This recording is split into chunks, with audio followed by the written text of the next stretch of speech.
that's happening, there's 40 other things happening.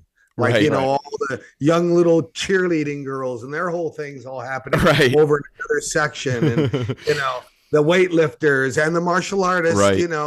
their venue isn't as big just because not everybody likes to kick and punch. Of course. Everybody likes looking in the mirror going, oh, look at that muscle.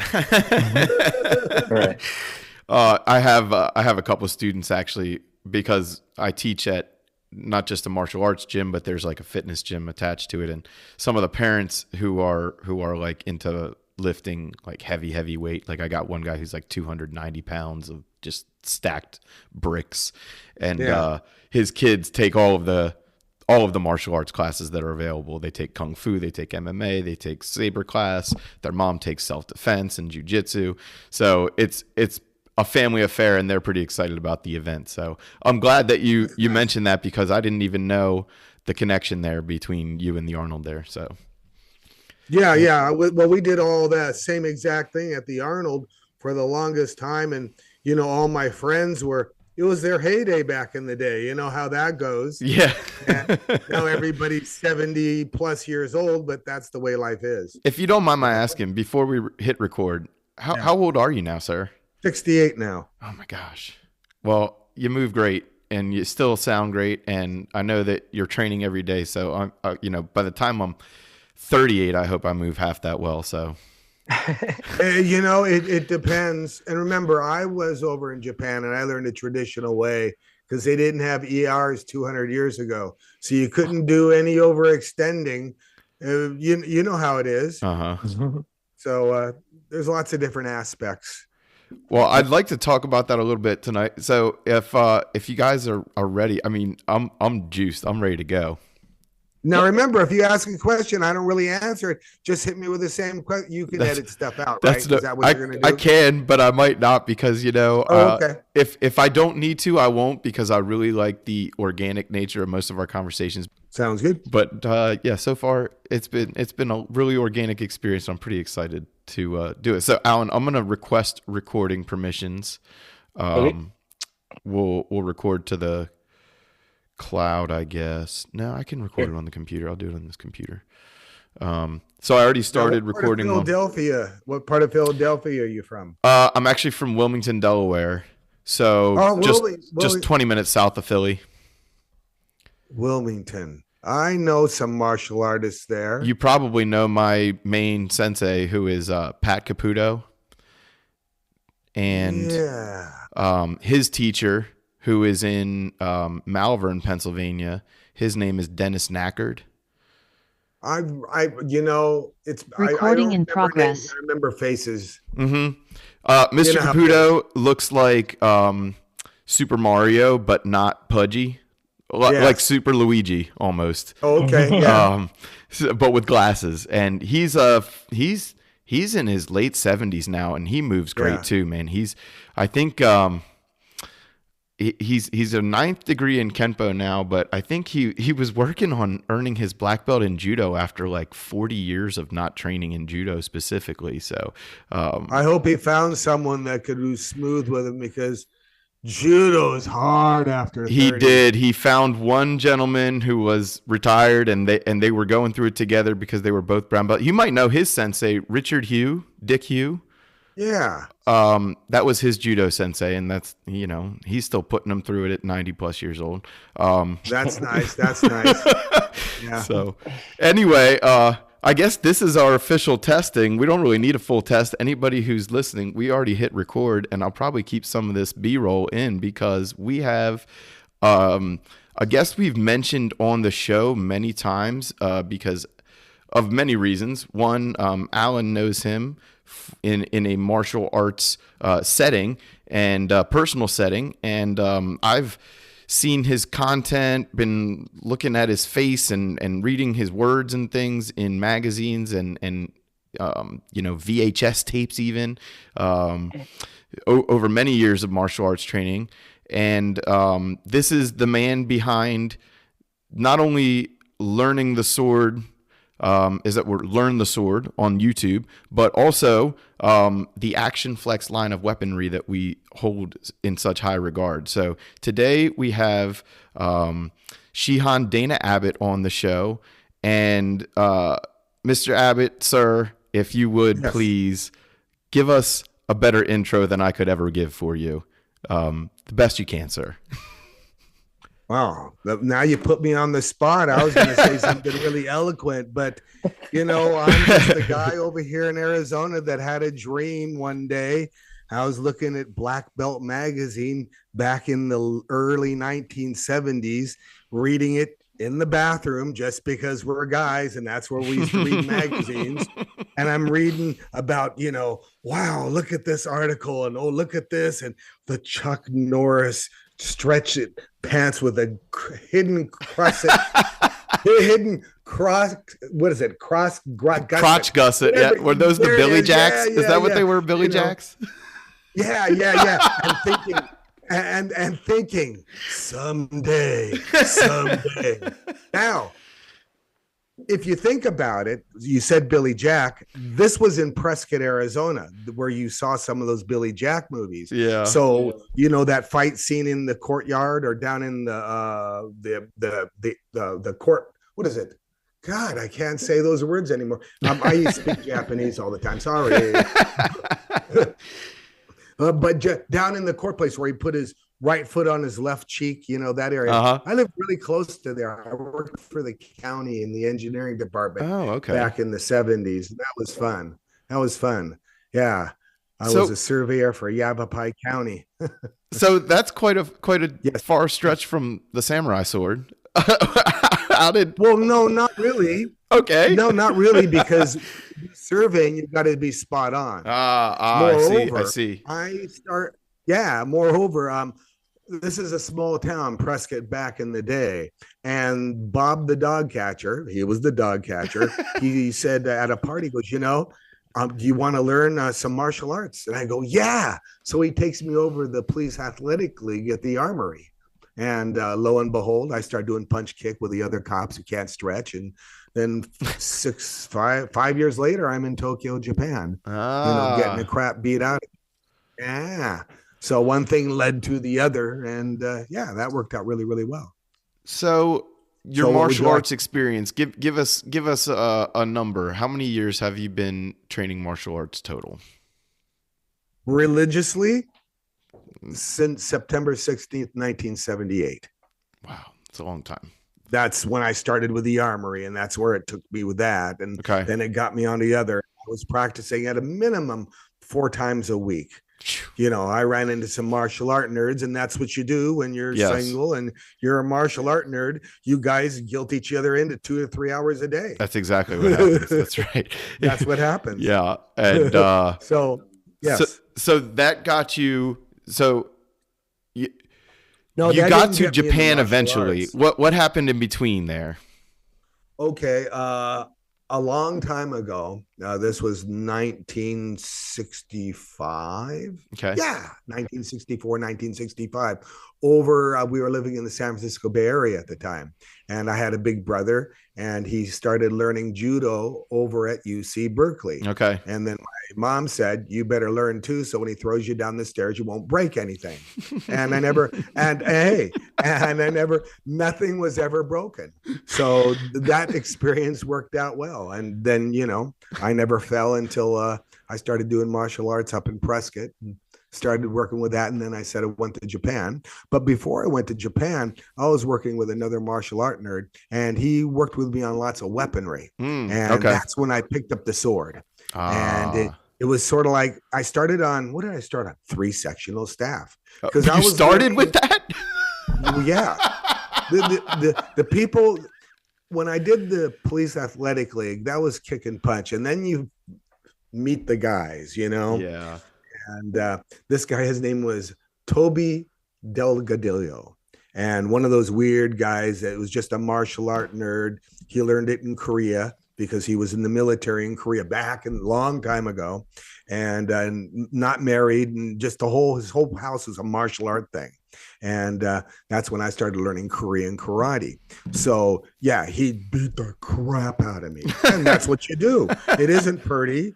I'm not pretty. Yeah. And that's what it's made for. So I learned really, really fast how to take something and deliver it.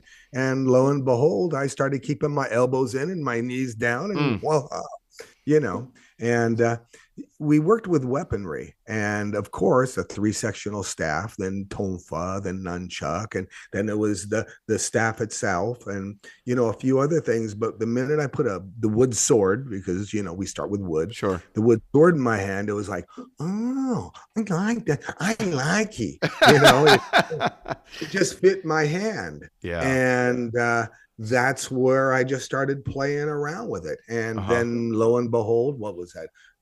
By 1984, I was over in Tokyo, Japan, and I was sniffing the areas. What can I do here? There are 2 main arts in Japan that you take that people will look at you and smile. Actually 3, but 2, and one is Kendo, the other one's Judo. Otherwise, all the karate stuff you hear, it's just some type of blue collar stuff that, they use that over at a club. But the ones that are paid for by the state are the ones that work. Now, right, sumo is also included, but I just don't have that stature for that sumo. And I did judo for a while, but I limped so much. It was so horrible. Judo is very hard on the body. Did you try any sumo just for fun? Well, I went to a university over there called Nihon Taiku Daigaku, Nitai Dai.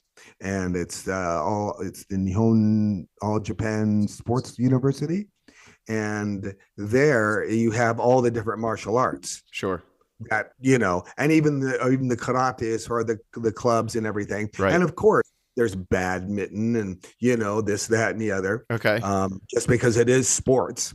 And there are the sumo wrestlers there. And I remember running around and seeing the sumo wrestlers because they had to run once in a while. And they'd be on those. And this was a long time ago when they had a rubber, when you ran like the 800, 400 yards around in a circle. Okay. Yeah. Anyway, it was had neoprene on it or whatever. But even then, you put 5 or 6 of those guys together, you could feel the ground rumbling when you went by.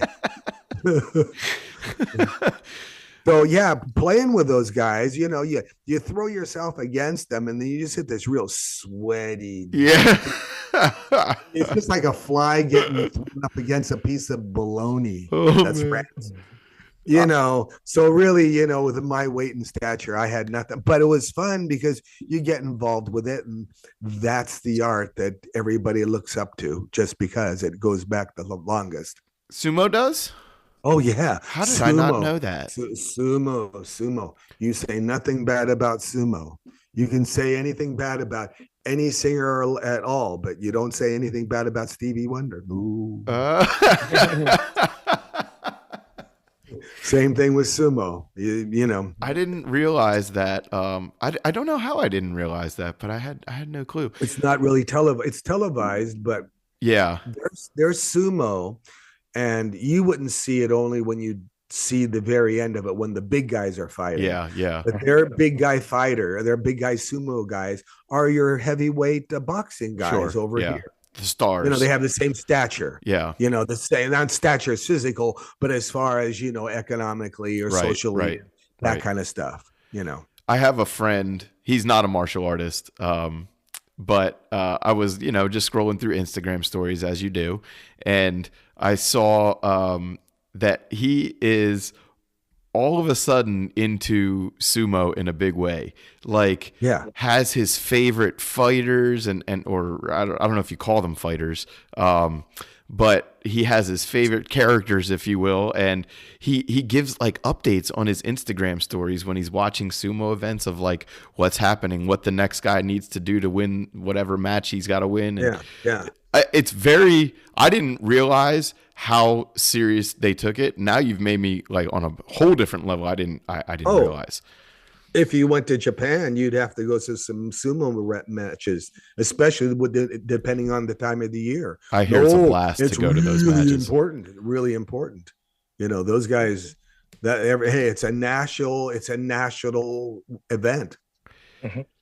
It brings back the old Japanese because not everybody can be a samurai warrior, and no one can watch the sword or kendo. Right, right. You don't see kendo on TV because even if you saw a match on TV, you go, who won? I don't know who won. Who Right. won? I don't. The only Very people that know difficult who to won are score if you're not yeah, it like is. in it.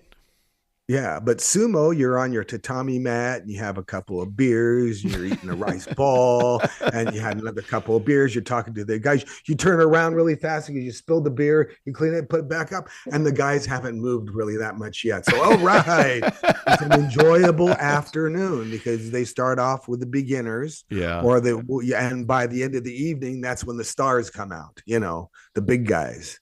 So explain the term yokozuna to me. It just briefly. It's just a title. It's just a title. Yokozuna. I'm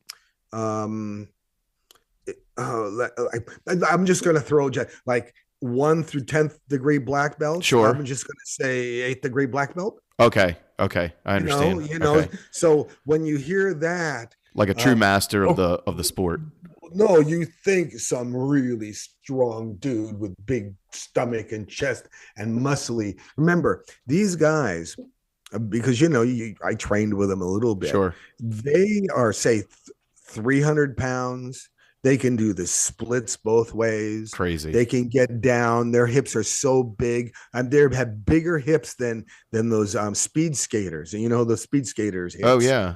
Eyes. They're way bigger than that, and they come in off of that, and their job is to take their thumb and stick it into your throat and slap you like a bear slapping a doe.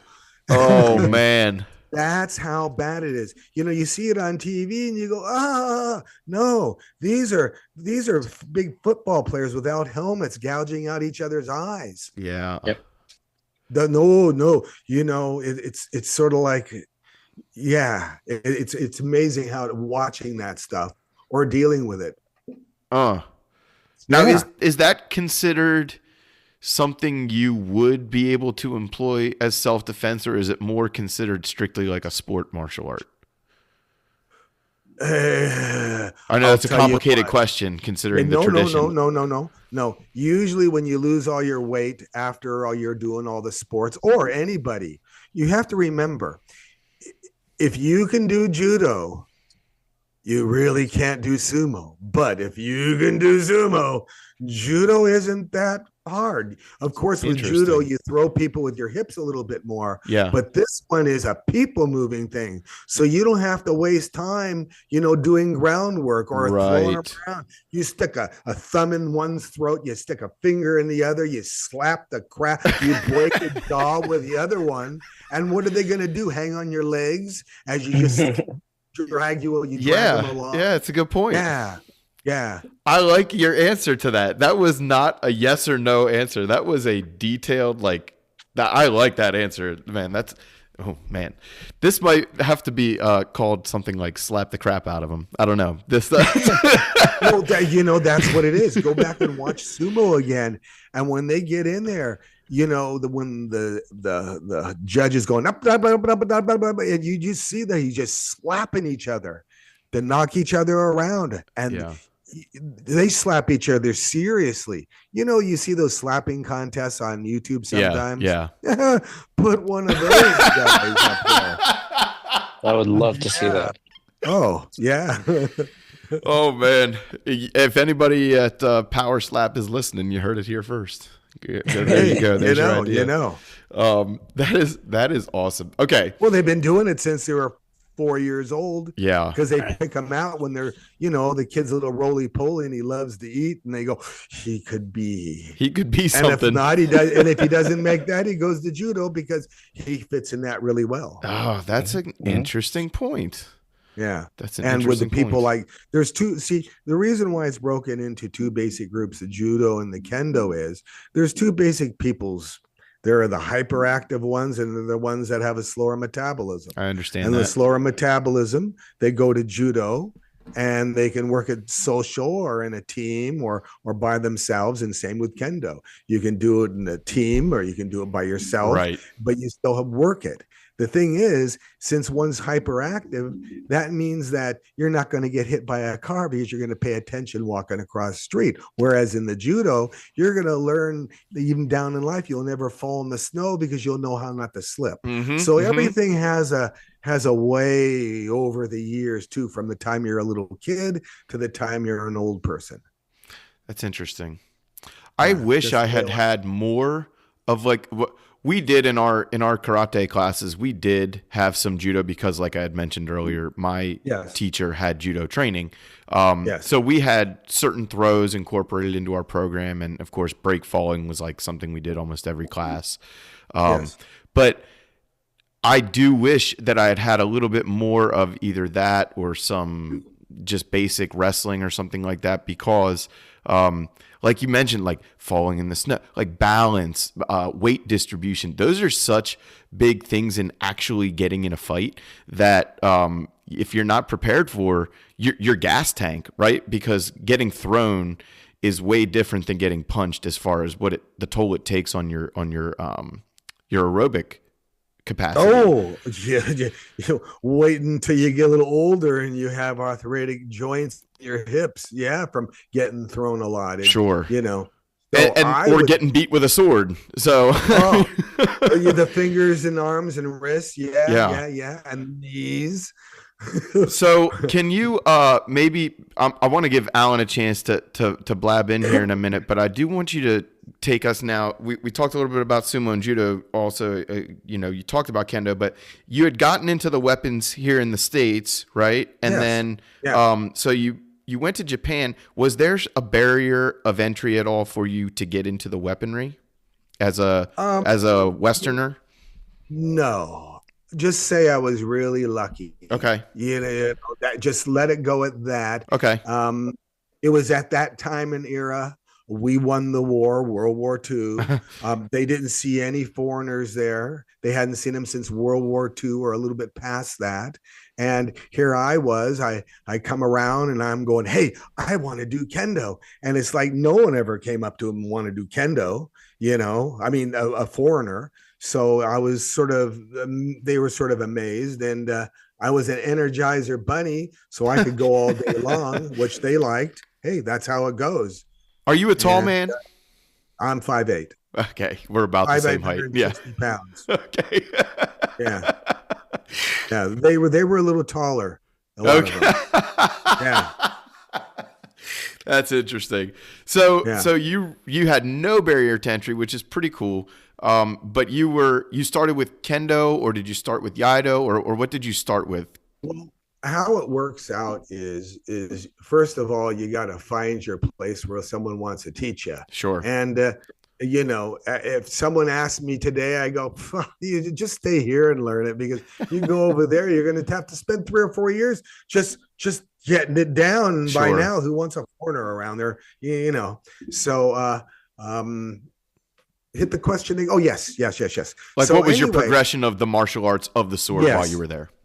Well, I was lucky enough to meet a sensei, or a teacher named Abbott sensei. Okay. And he said, come.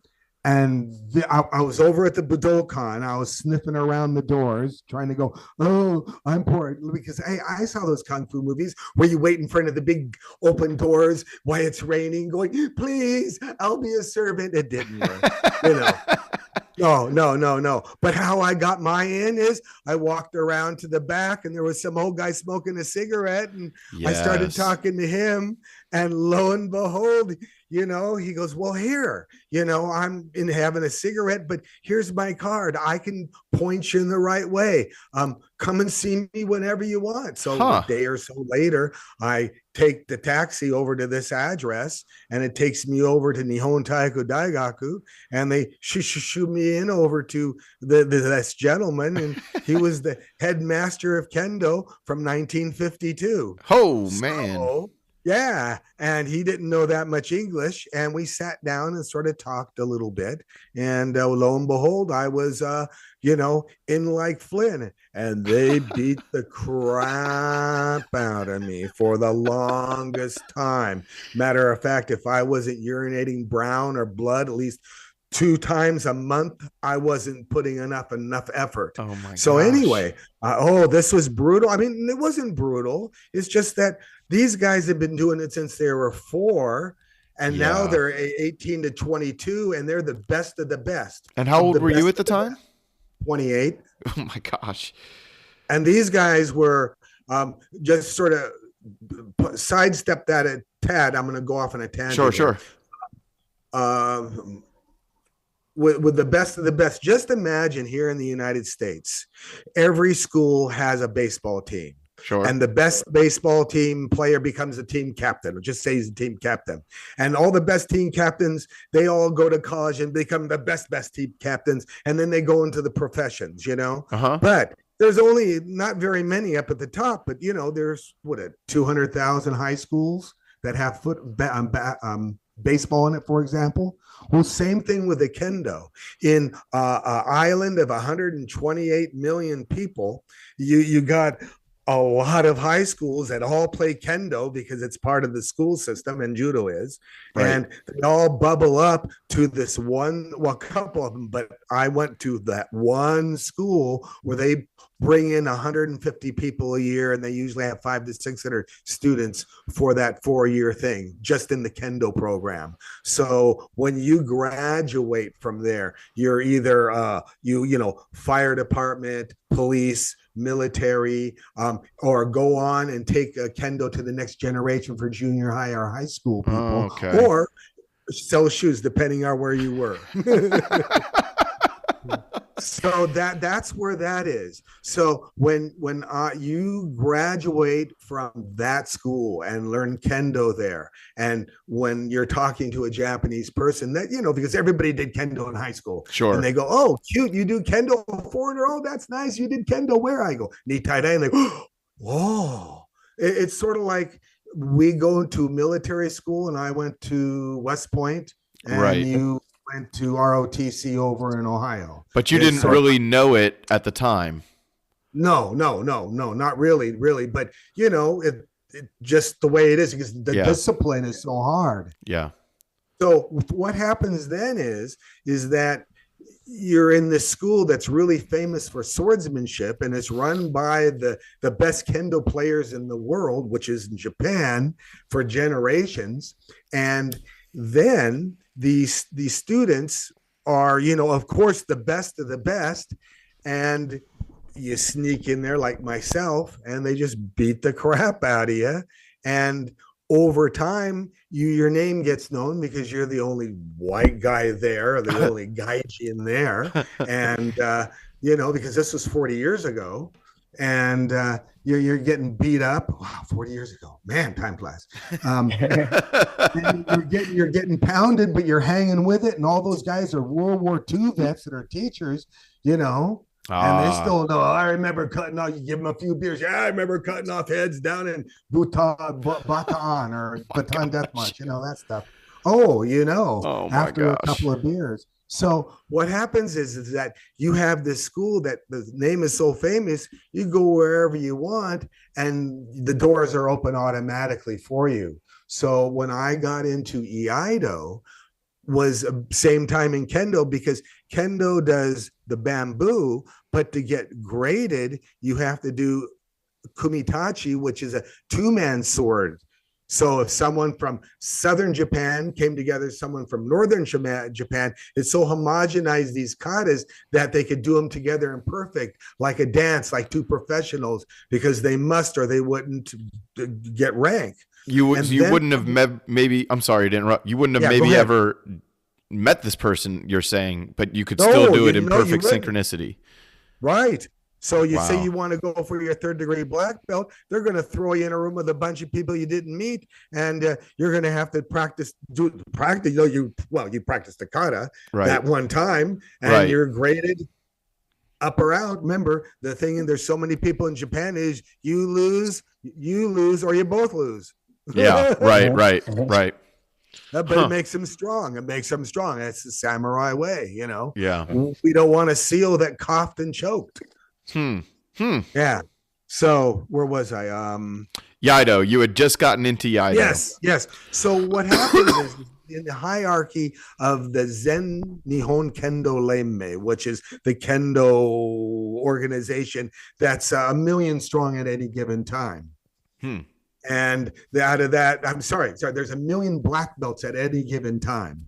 Okay. And they're, some of them die off, some of them come up, but it's, really, really still big. And well, where was I going with this? I'm sorry. Sometimes I go off on a tangent. Million black belts. You were talking about your Iaido. Yes. So anyway, you learn it through Kumitachi, but then when you start getting a little better, you start learning with a metal sword, and you start learning the Seitei system. And it's a 12 kata system, long sword and then short sword. And that's the one you learn. So that's the one I learned when I was in college, because it taught you how to be prim and proper and walk with a book on your head and say the rain in Spain and all that. So I was able to learn all that and look like I was educated. So that worked in really, really nicely. Okay. And I did the Seitei. It was nice. But then after I got out of school, you start finding your ways. You start finding people and meeting people. And you don't look for it. It comes to you. It's sort of like finding someone that you want to meet. You always want to meet that person, but you never catch their eye. So you in the life, if this famous teacher catches your eye, or vice versa, you got to go with it. So I started working with a bunch of what do you call those World War II vets in the Toyama Ryu system. And Toyama was the military system taught to the Japanese military up to the end of World War II. Okay. So they had the rape of Manchuria, and they had the Russian, and they had the Korean, and all those wars and stuff. That was part and parcel of it. A matter of fact, if you go a little bit back in history, remember seeing that movie, The Last Samurai? Yes, sir. Okay. Remember there was it was changing from old school to new military? Yes, sir. Around that military is that style that I started learning. Okay. So it's called a Gendai system, a modern system. Okay. So anyway, they wanted to homogenize all the different things so everybody could do it together. And of course, Kendo went hand in hand with that too. So then in 1926, they changed the school. Their version of West Point was Toyama, and they named the style after that. And that was in the Tokyo area. Okay. And from 1926, they just, they did a lot of warring, and they started getting back into it. And that's how that is. So that's why all my teachers taught me that. It's a standing up art. So before you stood up and you sit down, you do this, that, and the other. And since I was really fun to spar with, they'll go, you got to learn an art and not sit like a girl. We don't drink tea here. We drink beer because we sweat. Different bunch of people do different things. Mm-hmm. One, you're being prim and proper. The other one is you're a dude, be a Marine. Yeah. I get it. Yeah. I like both of those things. That's why I train really classical kung fu and MMA. There it is. I could be looking at buoys on the DOT with what do you call that? The Coast Guard, or I guess I could be knee deep in a foxhole with the Marines, depending on what mood you're in. So anyway, the Toyama Ryu system was the one that they taught all those Japanese people down in the islands that the Marines were afraid of. And that's the style that I learned. And it's really straightforward, and it's pretty harsh stuff. Yeah. And but it's easy over here for Americans to learn because they don't have to get on their knees, and they can stand up and they can swing the sword a little bit here and there. And that works out pretty well, especially when you're trying to, everybody wants to swing a sword, but everybody wants to play golf, and you should take a couple of lessons. But you know how it is. Everybody thinks they have that hole in one. You know how it goes. Right. So you mentioned really quickly, and then Alan, I'm going to let you take over. Just really briefly, does everybody start with the longer sword and then move to the shorter swords, or was that specific to? Well, if you you would think so, but if you really thought, if you're 4 years old, could you pick up a long sword, or would they give you the short sword? No, that's what I was wondering. Like, Yeah, even at my size, at my adult size, like sometimes a long katana is hard to handle. Well, that's because it's probably a little too. You don't have it angled right. It's Sure. all about Yeah, angle. I'm sure that there's All a lot about of moving missing. around your body. Yeah, you have to remember. There's going to be a lot of people. If you start playing with the sword, it has to be this. I'm 6'2", so I have to be that thing. Sure, sure. And the sword has to be so many grams. It has to. If they were hunters, wouldn't they just be gun collectors because they couldn't hit the target just Sure. because they're too busy making the calculations? The same thing with the sword. You have a body that angles correctly, and you could pull any sword out of any sheath at any time, Sure. anywhere. Because if you didn't, you'd be dead. I like that answer. And that's how they train you.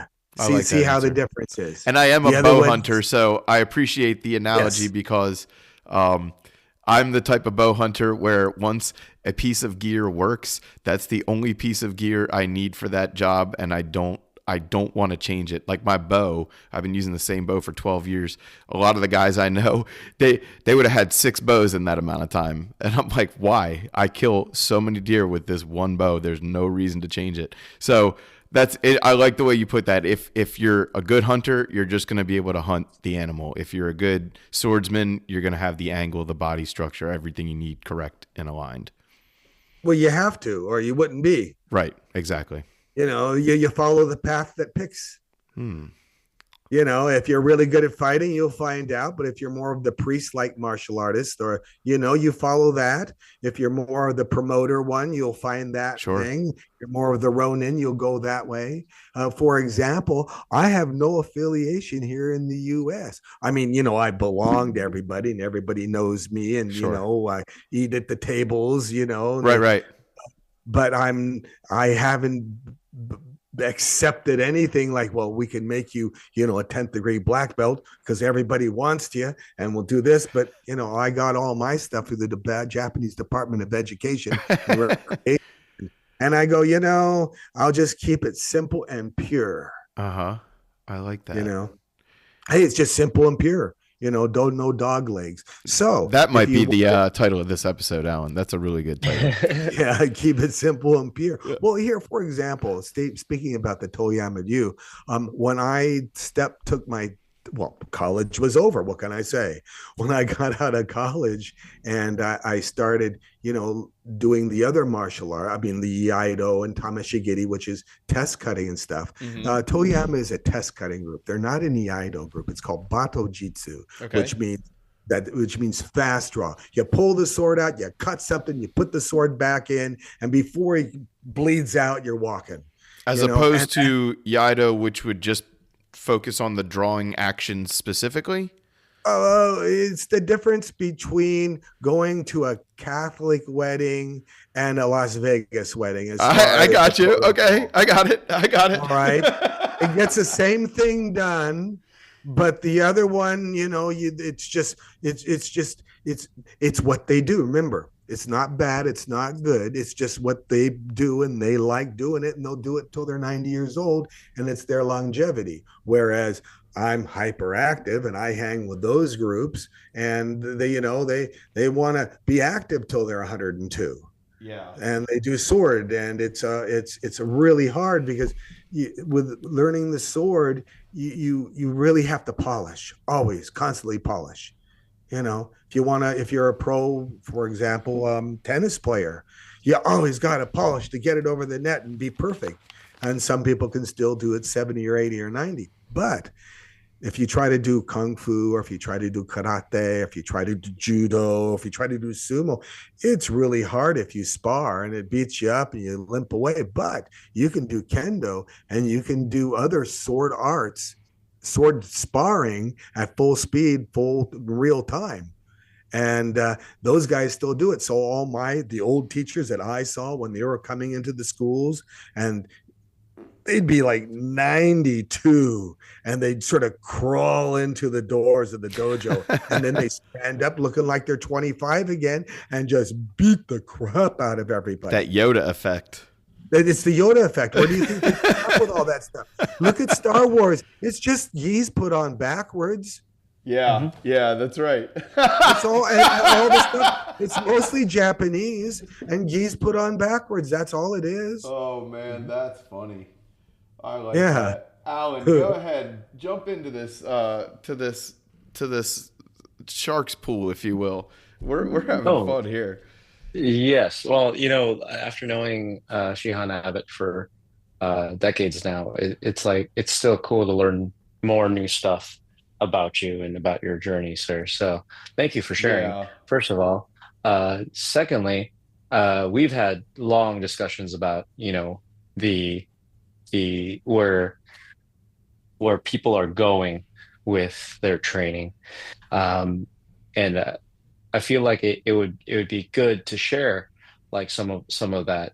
Like, where do you see training right now as far as like sword training in the US? Because we've been trying to get Saber martial arts with the lightsabers and the action flex stuff. We've been diligently trying to get it going for about a decade now, but I know you've been doing it for much longer with Chambara and your stuff. So where do you see the training at the moment in the present? The train right now is at the station. It isn't really moving because the COVID thing killed most all of it. Now, there are lots of different schools throughout the country and throughout the world that do a lot of stick fighting that has our action flex sticks, but very few, even though back in Ohio, when they had the Arnold Classic, up until maybe 10 years ago, we had all these divisions and it was really fun and it was really cool and it worked in well. But, just from about 2015,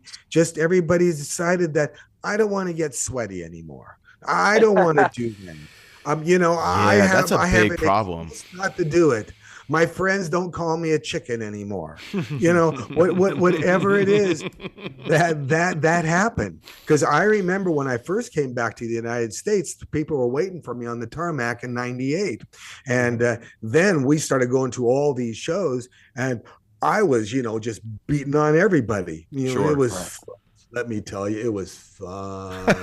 But hey, that's how we were demonstrating our equipment and all that going. We do the EFC and the Century and all that, and NATMA and all the tournaments all over the place. And, I'd personally fight over a weekend because these were usually 2 or 3 day gigs. Fight 200-300 people easily. And then, you remember Century Martial Arts when they used to do all that. When that first started, even the first 5 years, you easily over 3 days fight 300-400 people. And then it got a little less, a little less, a little less. And the last Century one is sort of like, you almost had a raffle. We raffled off a real samurai sword if some people got together and sparred because they want to do the business. And this is the problem. Everybody's been trained to be a promoter and not a doer. See, in Japan, they're called 2 things. You're called a Budo man or a businessman. And if you're a Budo man, you're not going to make a lot of money, but you have a lot of students, you have a lot of beer money, and some beer money, but you'll always be in shape and you'll have the guys in your cave doing your cave thing. Yeah. But if you want to be the businessman, you'll drive a Mercedes and you'll do this, you'll do that, and you got to make the same nut every year. And you'll find out by the time you get a little older, you go, man, I just had another stroke for what? Right. Yeah. So I look at it that way, just a little bit. Man, I wish you could say all of that to my in-laws in a way that made sense to them. Everybody has the same problem. I've known everybody I know, all the famous people you all know, they're all in their late 70s and 80s. And I remember when they were in their 40s and 50s. Yeah. Yeah. There's something to be said about what you said about the longevity, and you've mentioned it a couple times now. Just like the ability to stay in shape.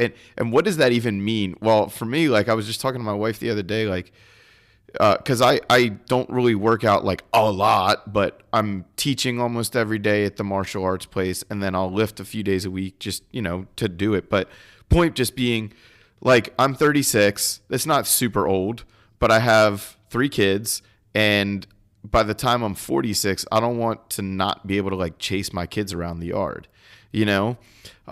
So to me, just the idea of like always having that outlet is not only my hobby, but it's also my profession. And they say you shouldn't do your hobby as your profession, but I've found that with martial arts, it seems to really work well. Yes, it happened. That's great.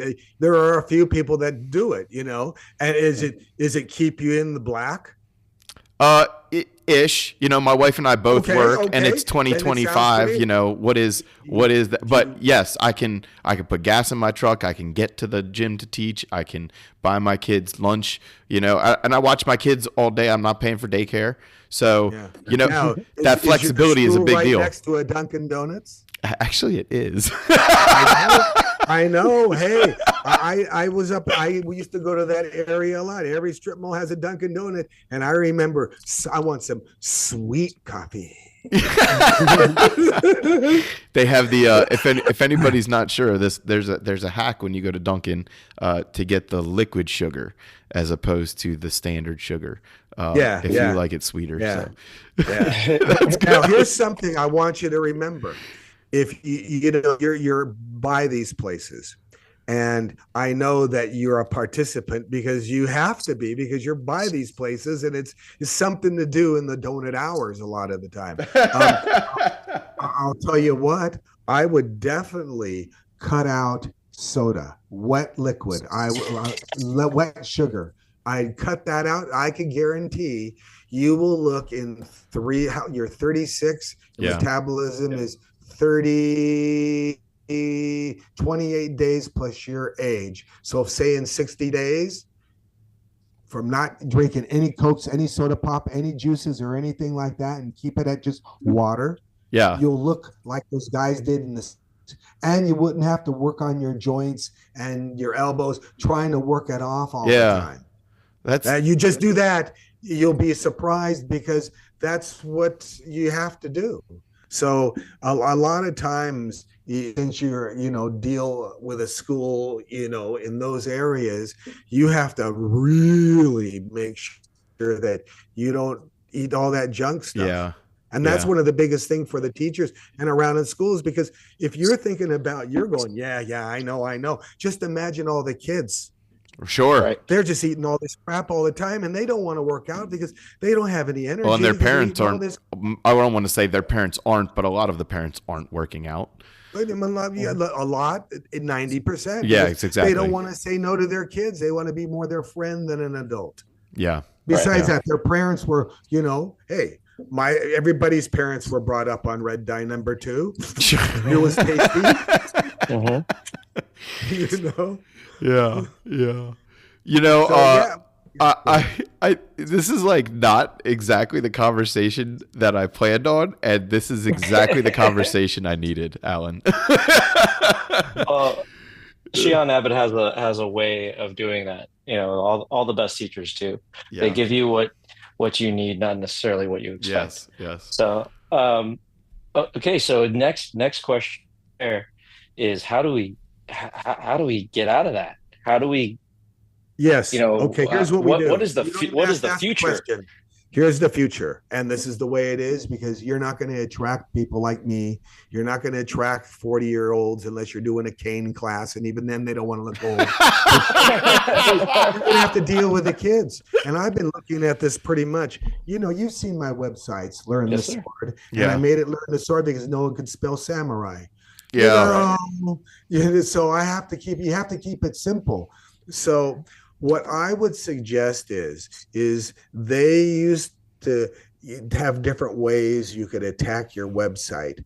But now in the last few months, you can easily make an AI agent. You can go through SENSEI, SENSEI, or a few other things and play with it and create an AI agent that works with your website and constantly hustles stuff and tells people this here or there, so you don't have to do it. And this little app called it does what it does. So research that out a little bit and make a couple of videos with that and put that up that way and keep it simple. I wrote the Gutenberg Bible on Sword almost, and I had to keep cutting away until it's only 3 pages, because if I give them 4 pages, they'll whine.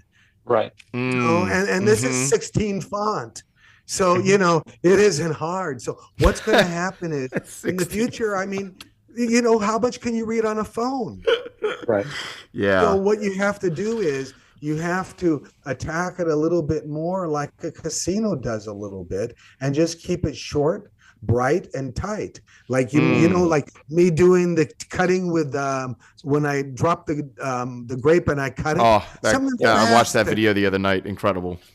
Yeah, something that was a long time ago. But something simple like that, but it catches their eye, and then you go da da da da da, or you do a little chambada stuff or a little martial arts stuff, and you capture about 4 or 5 seconds. That's all, or 2 seconds, and then you send that out, and that will probably be your authority figure because no one's going to listen to you. But if they see it a few different places, but if they see it everywhere, and I'm not saying go to these Google ads or do this or whatever, but find out how this new stuff with this agent AI is going, and you might be surprised. Yeah, I was, to the point where I'm talking about it now, and I'm working on some stuff just because it's time for me to reinvent, to adjust my mousetrap or reinvent my wheel, because my stuff looks a little outdated compared to 2025. And in 2025, something could be outdated in 2025 in the 3rd month. Yes, that's a good point. I think about how many iPhones there have been just in the last 2 years. So yes. And you got to do it this way, Yeah. or you got to make it and you got to set it up. Are you familiar with chain block technology or any of this stuff? I personally am not, and we know Alan's Chinese name is low tech. That is correct.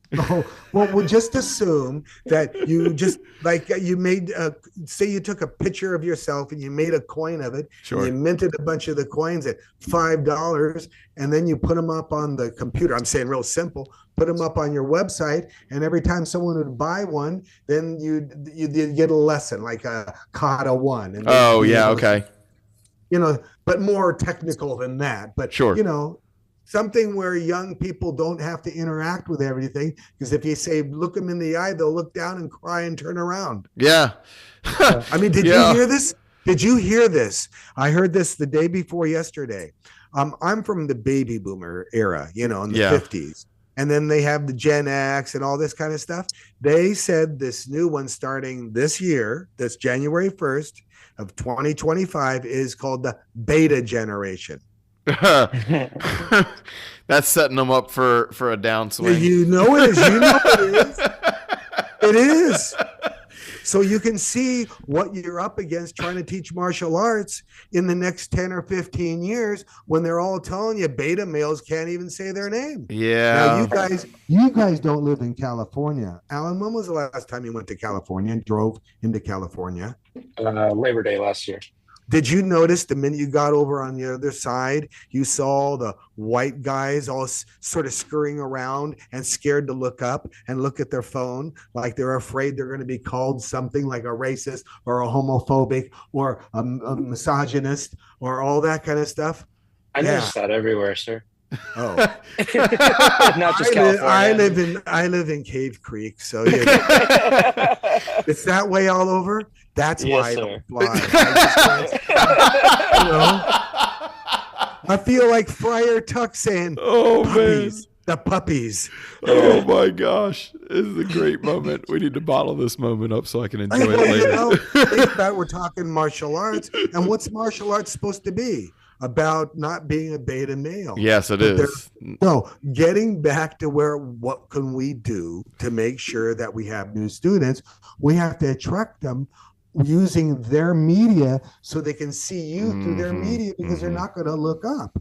Then with that, you do little things with it on that aspect. On the physical aspect, you're going to have to be a politician. You're going to have to kiss babies, pass out cigars, tell everybody how wonderful they are, and do demonstrations all over. So, for example, if you're in a small town above Columbus, and it's spring again, and you have a bunch of the soft swords, say that you The have Action Flex. Yep. Yeah, the Action Flex equipment, and you have it a bunch laying down, and you just, you're sparring with a bunch of your students. So what's going to happen is you go to the park 3 times a week on what time right next to the street. And I can guarantee you within a 3-month period of time, because you got to give it 90 days, the people driving by the second month, they want to stop and get out.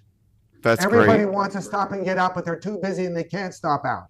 Oh, I want to stop at that truck where it had those wieners, but I'll wait until I get home and I won't have one. That's how our Saber friends in San Diego do it. They do it at the park, and that's how they get people. They drive by and they go, that looks like something I could. Now in California, it's nice because the weather's always great, so you can't. Except for right now. Right now they're struggling a little bit, but like right now in Ohio, it's 14 degrees, I think. And the wind chill makes it feel like it's sub-zero. Here's what you do. And it sounds like bullshit, but you might as well enjoy it and have fun. You get a couple of guys just dressed up wherever they want, and have them in orange and yellow, those vests that are bright fluorescent. Yeah. With a helmet on, maybe. That doesn't matter. You don't need a helmet because you got hoodies on. Right. And they're big, heavy jackets because it's cold. And you get the 6-foot staves, and you start banging on one corner in the snow, and you have a big sign there saying, "Staff fighting keeps you warm." Listen, I like that advertising, and I remember being in a gorilla suit in downtown Tokyo. So I like that. Stop at the opportunities, because it's you got to be perceived a little different. I like that. So they know you're a tough fighting in the snow with our little Action Flex Tanto. That could be really fun. It is, but the thing really is, fun. Here's what it is. Their New Year's resolution, you got to wait until they're fat and sassy again for them to see you. So you're down at the corner, you're fighting with knives, you're cold, but you have another sign out. Knife fighting keeps me fit in the winter. Come over to our school and stab me. Come on. I like that. I'm going to do that. I'm going to do that. A couple of signs a little bit before saying, slow down. Yeah. Knife fighting, slow down, or something like that, something that, it's sort of like having a beef jerky stand. In 500 feet, you're going to have beef jerky, without anybody stealing the signs. That's great. That is great. Yeah. So those are a lot of the ways here in Phoenix. Of course, you try to take it to all the different gigs and all this, and you run around, but you notice the people that you deal with, the ones at the top, they're all, yeah, let's do it. But all the management that take care of it, they don't do shit. And they waste and they drag their feet. They just don't care. No one cares because they're not getting paid for this. So what I want you to remember is, if you want to take this to the next level, you got to do it by yourself, like the only ones here, and you're starting it over from scratch. Even though my name still echoes down in the old corners when they had the Che brothers doing it, and stuff like that. And then Toki Hill and he doing it. I ran into Toki Hill at a Hall of Fame about 6 months ago. Yeah, we're getting old. Anyway,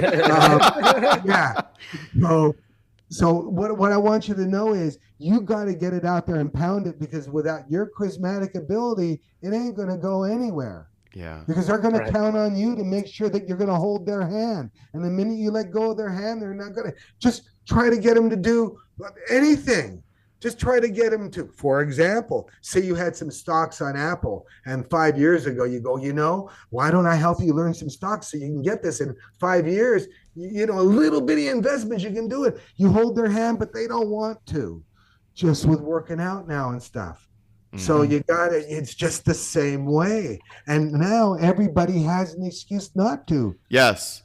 Oh, you sound like so my current martial arts teacher, my boss. Like, he owns the gym, and even just getting, like, he was like, at one point we were literally giving out free memberships to the gym.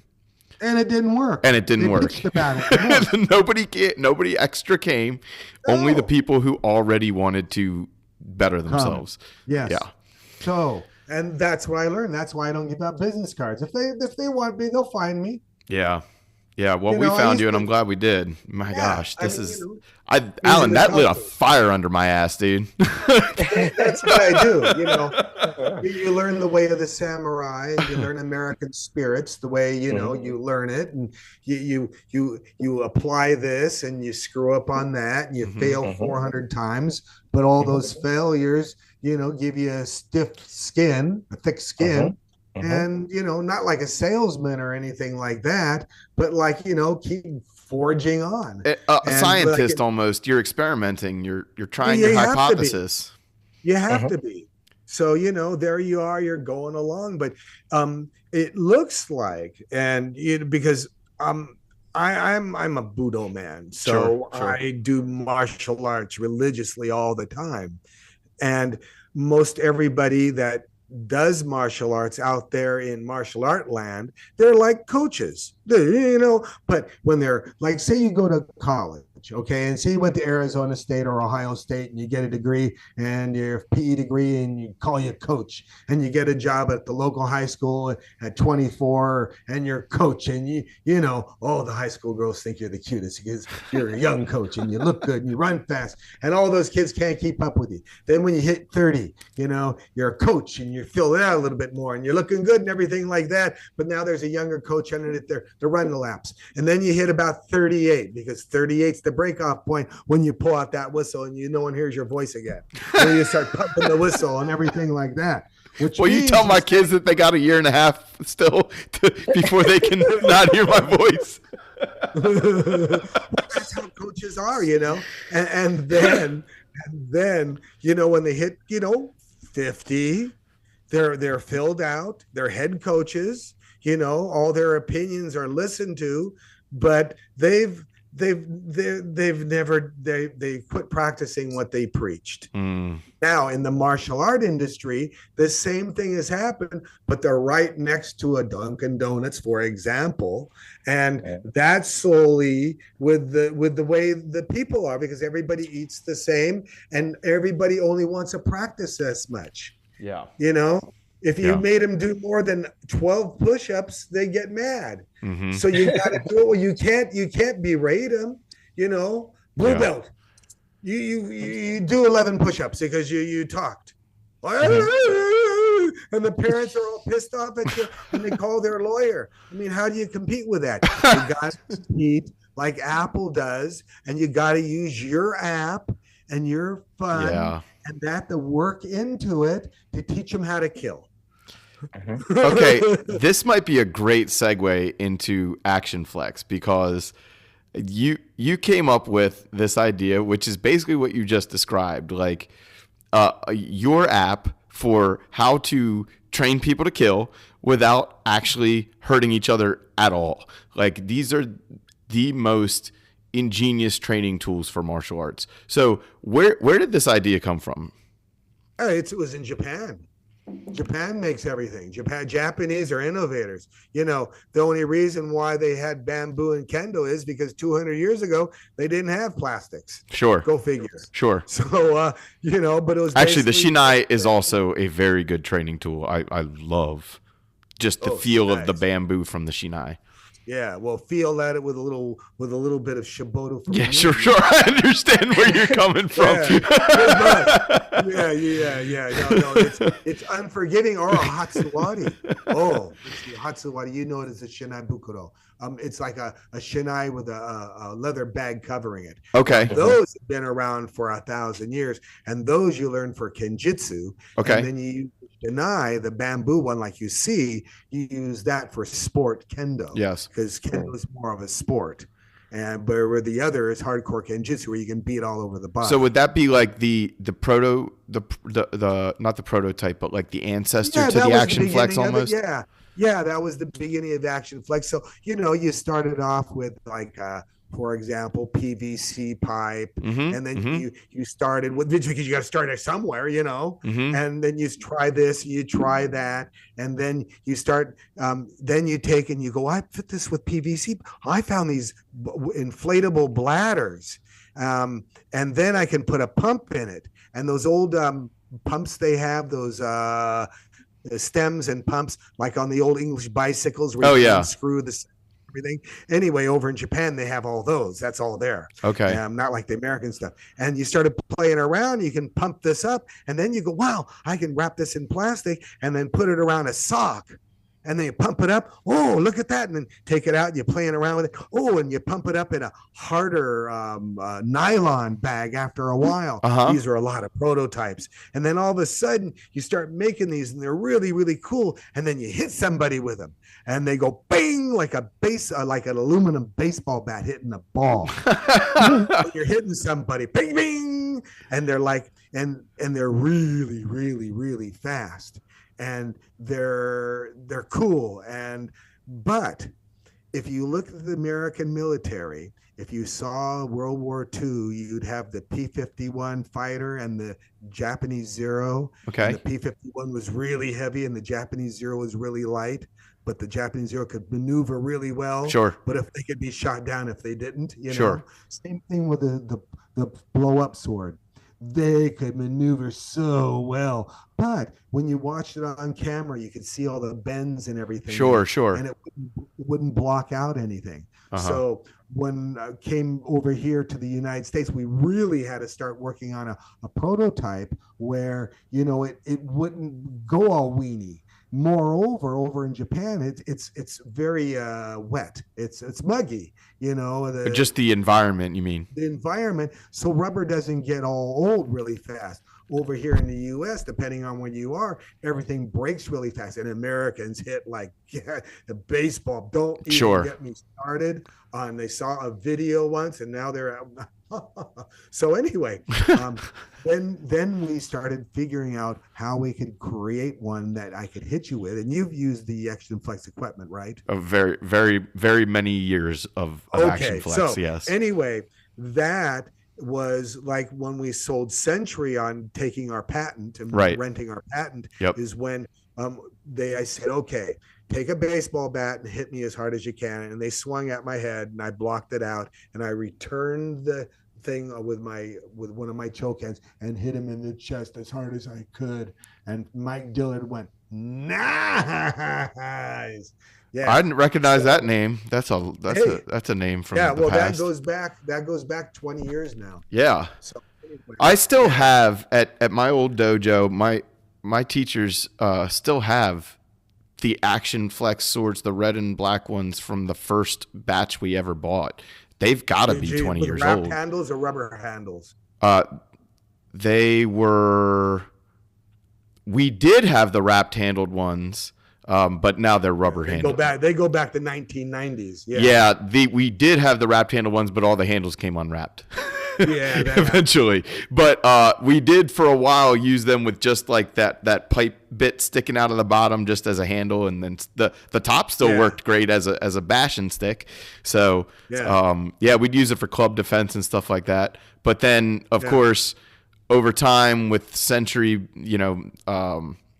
providing like 90% of what we used in the school, like it's just a natural progression to do a lot of our weapons training with Action Flex stuff. Yeah, that made it easy. That's why we started working with them, or they started working with us. So the engineering behind that, you had mentioned earlier that you Yes. worked in engineering. So the engineering behind the Action Flex, like, I don't want you to give away any secrets or anything like It doesn't that. matter. It's all, this is 20 something years ago. The Action Flex is mechanical patent. It's patented, of course. Okay. And what it is it's a simple design, but prototype 47 was patented. So that 47. That's how many tries it took you, huh? It took how many tries? No, beatings. Yes. Multiple beatings. Because, we make something that was beautiful. It's like making a fishing rod. You make a fishing rod that casts so beautifully, but anything more than a 3-pound bass and it splinters on you. It. Yeah. So I worked on that, and then I was able to come up with a design that allowed the inner skeleton to move inside the outer. Well, I'll start over again. The inner skeleton at the end, I make a piston. And yes. Yes. And then the outer side is the cylinder, the foam where you get hit with. Mm-hmm. And when it strikes you and it bends a little bit, it allows the piston's vibrations to dissipate out the end of it. Yeah. Thus, you don't get the brunt of the force and you just get a thud. And it also feels like you're cutting through someone's chest cavity because it gives them realistic feeling. You sort of have like a slice through, like a follow through almost, as opposed to. If you want to follow through, yeah, or if you want to go in for a headshot or sure. stuff like that, yeah, oh yeah. And if you hit the legs, it cuts through really well, like you take off your leg, and it allows you to practice in real time without killing yourself. So just imagine you practice 3 or 4 times a week. After a while, you're like a cat. Everything's ready to go all the time. If you think about it, because you're stretching out, you're sparring at full speed, full contact. You're going in for the kill, but you're not fisticuffing with, even if you did it with someone that was a beginner and they're using it, you're getting hit with their foam. Yeah. But if you're trying to do regular martial arts and you're kicking each other and sparring and stuff, that someone zigs and you zag. Well, I didn't mean to hit you. Yeah. I just got a hard on and I just started to, Yeah. Oh, I know. All too well. I've been hit more than anybody I know. So that, I mean, for me, it's a huge deal, like, especially working with kids as much as I do, which is the bulk of my students. But with the adults, I've noticed also that, like, where they initially would go like foam, like, is that like a toy? And then they use them and they get hit by them, like you mentioned, and they hear like the thwack, but it's almost not, like, you almost don't feel the hit at all. It dissipates very, very well. But the nice thing also is you can stab easily with these because of the way you've designed the tips to be forgiving. Yes. But you mentioned that you were blocking actual baseball bats with them. Yes. Alan, I don't know if you've ever showed Shihan your actual LED sabers that we use, but they're polycarbonate blades, and those blades are thick-walled. They're like a quarter-inch thick. And I was just last week blocking students' polycarbonate blades with the Action Flex sabers because it's all I had in my hand at the time. Yeah.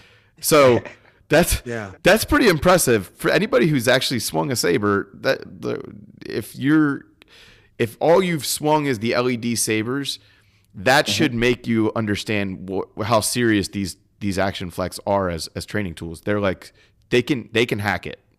Pun intended. Especially the ones that are called the black belt series. The Kudo Obi stuff. Yeah, the one with the oval handles, for example, with the swords. Those can take those are the ones I use. Those are incredible, and they come in 4 different sizes, I think. It depends on where, Yeah, sure. Who you're asking, I guess. But those, we discovered those a few years ago when they were advertised as new in the Century catalog. I don't know, what has it been, about 8 years that those have been out? Yeah. Man, they upped our Action Flex game significantly because after maybe 5 years, maybe more, some of the Action Flex started to look like cutlasses, a little bit curvy. The Kudo Obi, they have zero curve whatsoever. Yeah. And even the sci-fi sabers, which is what we use the bulk of in our sport, Those sci-fi sabers are serious tools.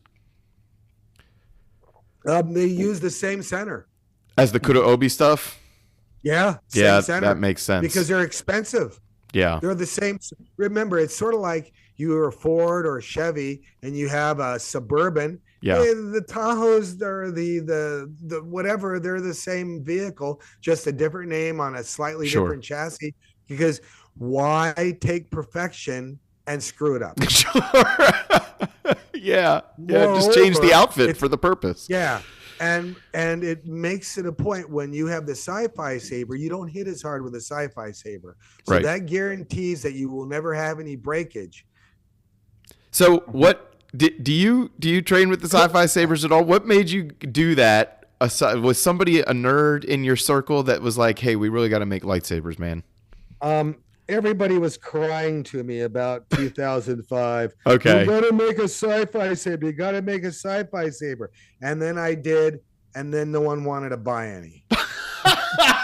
Except for me and Alan. I've got about 12 in the car. Well, you know how it goes. And then Century, I said, for Christmas, this might do pretty good.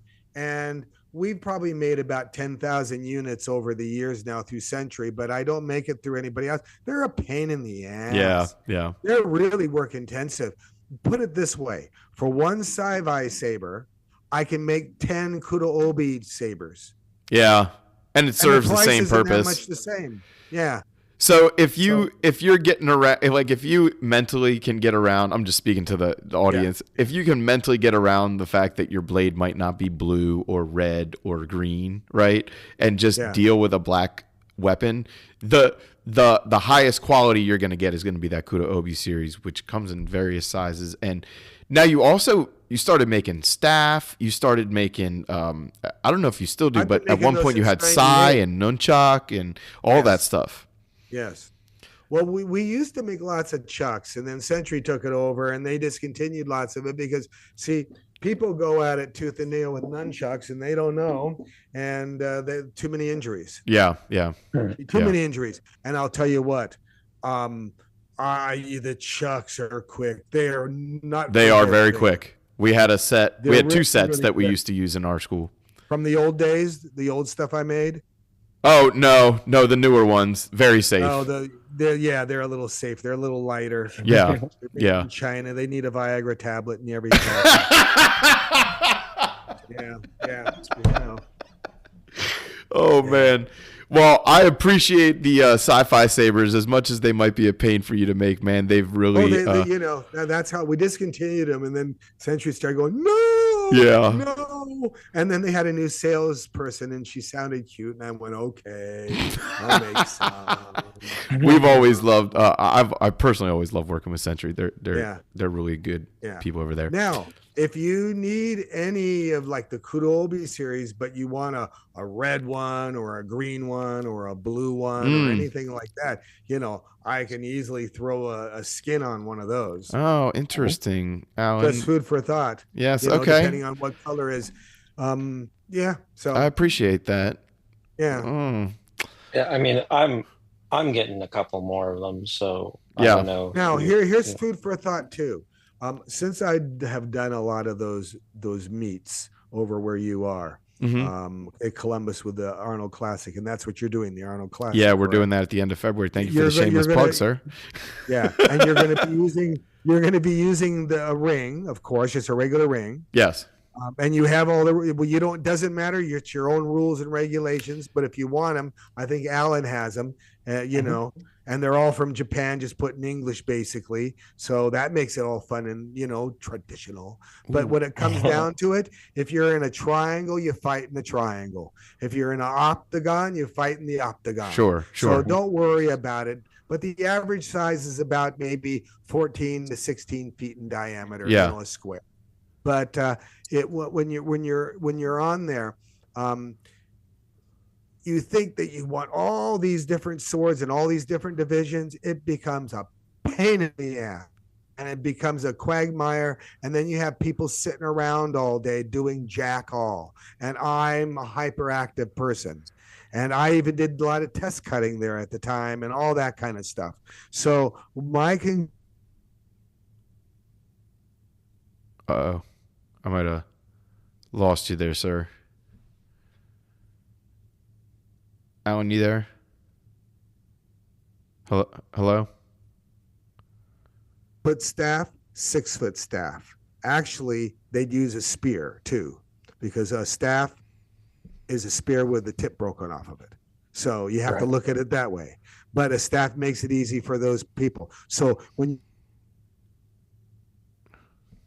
now you can take those divisions and you can go, okay, we have longsword against longsword, we have short sword against short sword, and knife on knife.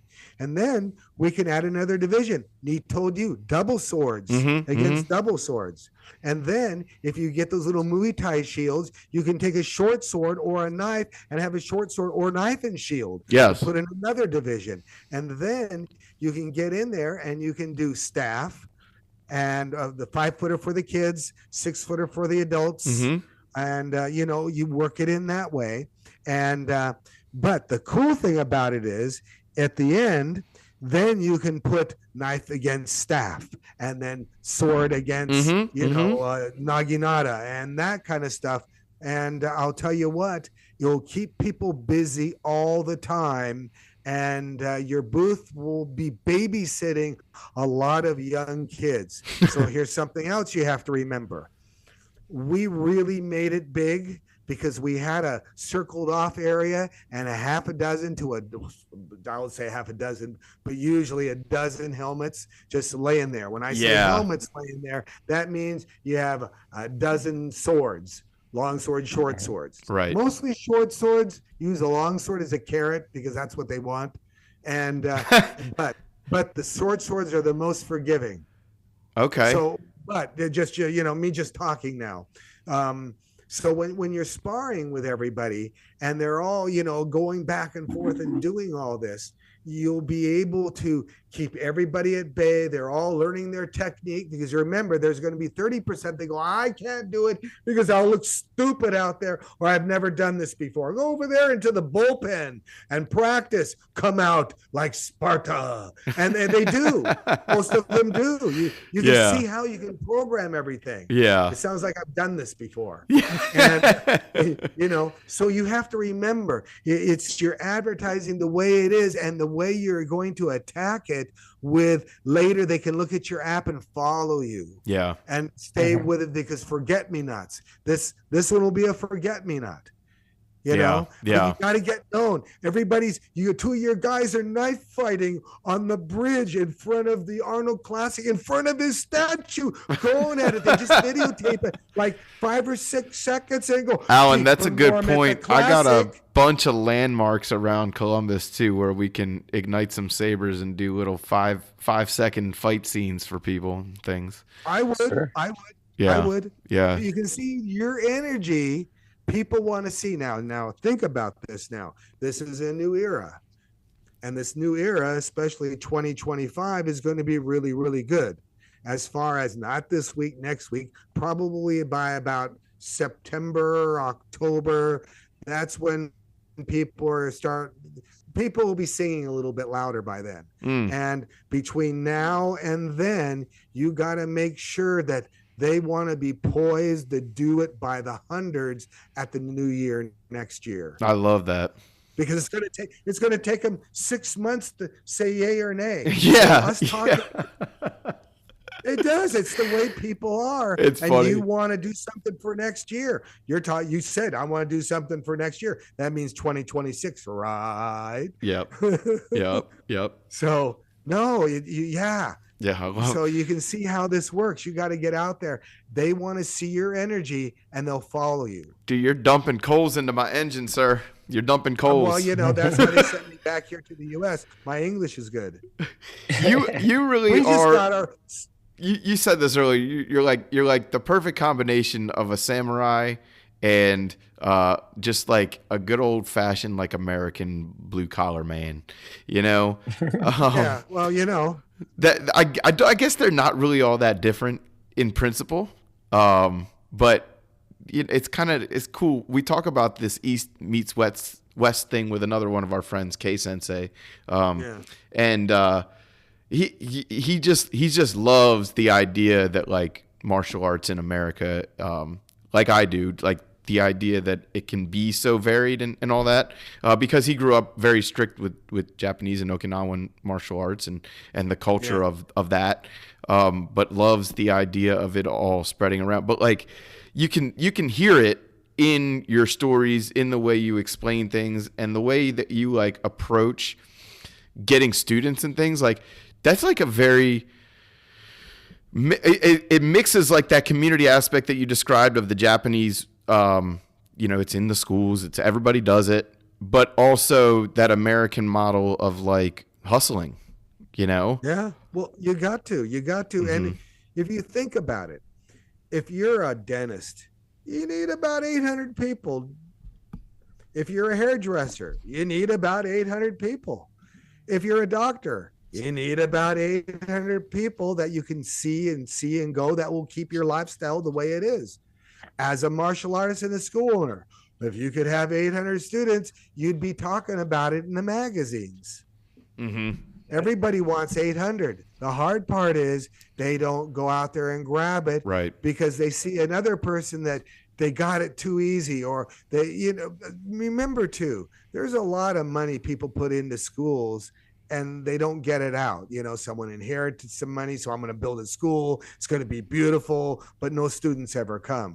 Because even though the students love drinking tea in a little Japanese garden with a teacher that's just become a black belt, they want to be molded.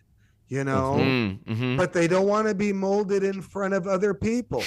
They want to be molded in their group. So you want to have a private app that says we're going to have private classes. We're going to have samurai classes. Yeah. And when you're talking about those guys, remember you were talking about the guys saying, you give them the Chambada swords and they, I don't know, I hit them a couple of times. No, you don't go at it that way. See, you got some 40-year-old guys, you go, you're going to be learning samurai sword. We're going to be learning the Japanese military one, the one that all the kamikazes used. Sure. And you're going to learn the kata. You're going to learn a few movements here. And then after you learn those movements, we're going to use this soft sword here, and I'm going to show you the technique. And after about 10 tries, we can go at it a little faster. And now, almost in real time, you can see how the technique really works. Well, that looks really well. And then you've done that for a week. And next week, you show him another one. And he goes home and he practices the kata. And if he doesn't, that tells you he ain't interested. But if he does, you go at it, even though if it's wrong, and you practice it for another week, for example. And then all of a sudden, then you start teaching him other stuff and he just jumps on it. Yeah. Right. Huh. Now, where was I going? I went off tangent. I don't know, man. These tangents are helpful though, because these are all the kinds of things that Alan and I are always talking about. But I mean, look, we're not as smart as you when we talk about it. We'll just put it that way. I'm not smart. I'm just been around the block. Experience speaks volumes though. And, yeah. But we were talking about the future. The future. How do we get more people involved? Yeah, and I'm thinking about the guy. Oh yeah, now I remember. The 40-year-old guy, and you hit him that way, just saying this is a training device that make you work a little faster. Training device, yep. Then after that's done, and you've done a couple of techniques, and then you say, put on the helmet now, and we're going to practice this technique. And he's real serious about it, but within 5 minutes, he's a 13-year-old. Right. And he has that enthusiasm, and you're not beating the shit out of him. You're only hitting him in the hands. Right. Because if you start hitting him in the head and showing him who boss is, they'll never come back. Right. They can beat the crap out of you because that's your job. Right. It doesn't hurt anyway. Yeah. And if he hits you upside the head really hard where it hurts, you taught him how to hit you poorly. How to start with 12 to 6 or smokers down the middle. Right. Yeah. Right. So you can see how that works, because the thing that my masters all taught me is I'm the teacher, you're the student. If you can't hit me correctly, who are you going to hit correctly? Right. That's why bamboo was used back then. Yeah. Because the student was learning how to hit the teacher, and the teacher was taking control. The teacher was taking it. I talked to a Muay Thai coach I know, and I spent time in Thailand. Rawr, rawr, rawr, rawr. Yeah, Yeah, this guy, he started in Kenpo, actually earned his black belt under my dad. But he went into Muay Thai later on after he had moved away and done some things. And now he's a coach. And he was talking about how the pad work, like it's, especially for Muay Thai where pad work is really everything. Yeah. He was just saying like the amount of impact that it takes as a coach. And in Thailand, a lot of those coaches are way smaller than the people hitting them. Yes. So just, I think about that now with a bamboo sword over and over. And at one point in history, probably an oak sword, I would guess. Here's how I want you to look at it. When you sparred each other, as a general rule, you used a Hatsawadi, which was like a shinai with a bag over it, because they've had those for 1,000 years. Yes. When you practiced with wood sword, you practiced and you went at it tooth and nail, but you didn't go at killing full-time, real-time speed. Because right. you'd name somebody, but then there were the things where, the rivalry person, let's take some wood, I'm going to break some fingers and I won't see you until next year. Mm-hmm. Or I'm going to whack you upside the head and you're going to have a droopy eye for 10 years. So, you gotta look at it in one way or start to run out of training partners real quick. Well, you can, but then again, you don't, because if you make them tough. Now, I'll tell you, that's true. Tough people. When I was training all over, I started training with Russians. And when we were training with those guys, they were really tough. And they liked sparring with wood. And they'd beat on you. But the thing is, you could break a piece of wood on their hips, on their thighs. And I remember breaking wood on their thighs and hitting them.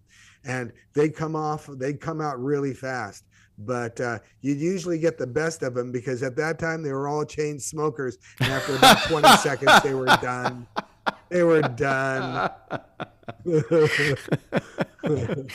Oh man, Alan, where are we taking this ride from here? Well, the last thing that we have is basically we spoke a little bit about this before. Somebody first starting, they don't know what to do, right? They can go to learn the sword on YouTube, get in contact with you and learn without anybody watching them, right? So, but like, what is your advice for somebody that, has made the decision to better themselves in 2025 by picking up a sword?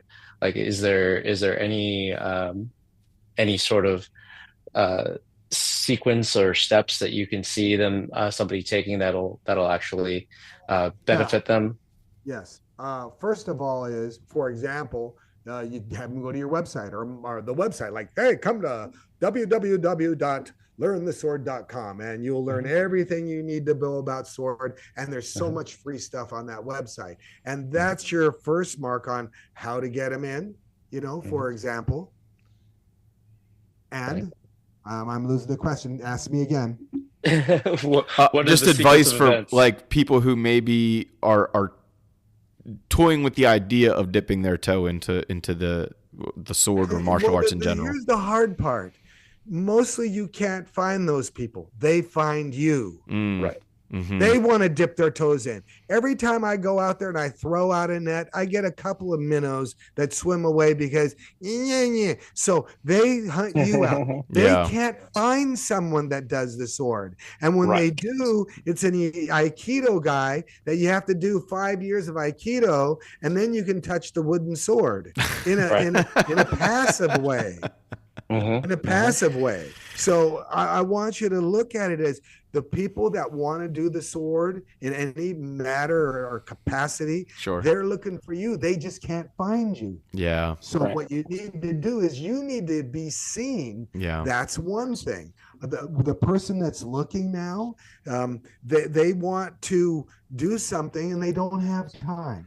You got to throw stuff out there. Okay. For example, again, you go to my website or you go to my X or you go to Facebook, or you go to LinkedIn, or you go to anywhere that your group takes you, or you want to take that group, and you say, hey, I'm doing spear fighting today. You want to look at 10 minutes of spear fighting, or you want to look at this or look at that? Yeah. YouTube. For example, I've been on YouTube for a long time, and you can see most everything on there. And it's all digestible time. Like, there's very few, if any, videos on there that are much more than like 15 minutes, and a bunch of them are like 2, 3, 5 minutes. It has to be, because I used to have hour ones and one would watch them. They only watch it now. They're down to 17 seconds. Goldfish time. So here's what's going to happen. As I was saying, do these AI agents before, is because they're going to do all those tasks for you. All you have to do is sort of learn how to, it isn't as hard because they're making it real easy. It's sort of fill out the template and do this and do that, crap like that. But I'd check it out. And it might be a good viable way where there's some program doing all that and telling everybody about you 24/7 because they never sleep. Yeah. And that's the new world we've gotten into. And the other guys that are looking for you, they'll see that and they'll come in. Now, the guys that you're trying to hustle, you're going to be on the street. You're going to be doing this. You're going to be doing hustles like that. But those other ones, they'll want to take a lesson. For example, my test cutting lesson. I have a little program that if you want to learn how to test cut, here it is. Cost $100, and you just follow the program. The hard part is no one wants to learn how to roll a tatami mat and put it in the water. It's too hard. So everything's too hard. It's sort of like my friend, Mark Shuey. He's, the cane master. He's like 78 now. And, he's been dealing with cane and all those things and cane fu. So I'd say check him out at canemaster.com, Mark Shuey. And he's done cane fu for a long time. The thing is, his biggest complaint is all the old people don't want to use a cane because they think they look old. Even though using a cane takes 20% off the edge and it protects you. And you can ride on the airplane, get on the first person taking a thing. Oh my gosh, yes. I injured my toe in 2020, early 2020, right before COVID. And I was still teaching on Zoom after the fact, but I had a cane that I actually got from my martial arts teacher from his cane fu classes. And he was like, oh, trust me, especially with, your love of weapons and stuff. He's like, you're going to have no problem limping around with this thing for the next 3 months. You're going to enjoy this. And he was right. I started looking at like all kinds of custom canes and things. My wife had to stop me. So well, what you do is a good hickory cane will run you about $100. There you go. And, but hey, that's the way it is. It'll last you forever. Yeah. I have tons of canes. Just because I work with them, or did, I move in and out I move in and out. You know how it is. Because if they want to learn cane, they'll give me a call. And it all comes down to that. When they're ready, they will. We just don't live in a small town with Norman Rockwell, where you put out your martial arts school and everybody knows you within 2 years. Yeah. You got to live I guess you might be living in a small town. I was just going to say, I'm actually living in that basic situation, but it's still not easy. It's still like, still like, the 20 people that want to take martial arts, or the 15 parents that want their kids to be better. They'll find you. They already know. They'll find they're you already and looking for you. So you just have to make sure that when, at least, I don't want to say you just have to, but one of the things that is really key in my situation is like money comes and goes for a lot of people. I know. Fleetingly. So when they get there and they put their money, they bet their money on me. Because really, when you first come in, you're betting. You're wagering that it's going to work for you. Yeah. And when they wager on me, I want them to find a product that they're going to enjoy. Now, Alan always reminds us, you cannot please everybody. You are not the place for everybody to train at, but you can show that what you have is a good product, and then they can decide if it's the product for them at that point. But they're already looking for you. You just might like like I go through these swings where I'll have 20 kids in the class. Then all of a sudden, like, 4 of them will go play soccer. Well, that's a quarter of the class, but that's also a quarter of the freaking population. So, Right. you go through these swings. So it's tough when you live in a situation like that. But also in a big city, it's tough because I've been there too, where you have 200 students, but so does every other strip mall in the area. So And the rent. what are you going to do? Yeah. How are you going to make your Kool-Aid taste better? It's hard. Same thing. If you're in Tokyo, if you're in London, Sure. if you're over It's probably here, worse in some ways. Yeah. So, I remember the only big dojos over in Japan are the ones that are run by municipalities, Yeah. just basically. And Like those the are YMCA big. dojos, if you will. No YMCA stuff. I'm talking about because they're samurai related. Yeah, So, okay, the okay. Dokkan and the police departments, they have lots of dojos. I'm there with and you. stuff Okay. like that. The YMCA, no. I think they might have one, but no. Oh, man. Shihan, do you mind if we ask you a couple of fun questions, maybe some nerd questions and stuff like that? Okay, sure. Are you a Star Wars fan at all? I saw it in 1977 when I was at Arizona State. I was a senior. I saw it once. That's the end of that story. Well, you watched a little bit, but I was off into Japan. Yeah. In the early 80s, and I was off doing stuff. I got out of Arizona State in 78, and it was time. It was time to do stuff. Yeah. And then I went up to Prescott, where the Billy Jack movies were made, as I said. And when you had free time, I mean, I think I probably saw it twice. I didn't see all the sequels or anything like that. So then what would be like one of your guilty pleasures as far as like movies or film or anything like that? What is kind of your fandom that you kind of fall into? I wouldn't mind seeing The Mark of Zorro again, the 1941 classic with Basil Rathbone and Tyrone Power. That was good. I saw that once a year since I was a little kid around Christmas. Came out the same time The Wizard of Oz did for some reason. And I used to watch that, and I go, someday. And let's see, other movies. I used to love Zorro reruns when I was a kid. It was great. But Tyrone Power was really good. Yeah, you should go over to YouTube and watch Basil Rathbone. Now, I don't know if it's true, but I figure it's 90% true that Basil Rathbone was a fencer and he won the silver medal in the Olympics. Huh. Yeah. So if that's really, really true, he sure looks like he did because his Saber stuff is really, really good. Yeah. And Tyrone Power, he could whack around a little bit too. He was pretty good. So then let's go here. What is or who is someone, maybe someone that you don't know who has been an inspiration to you in your martial arts or just in life in general? As far as a martial artist? Yeah, I would say probably we'll stick with that. All right. I know everybody. Sure. I was like, you're setting yourself up for failure there. Yeah, I know. Let's see. I don't see them too often, but I watch from afar, and I can honestly say, Bill Wallace.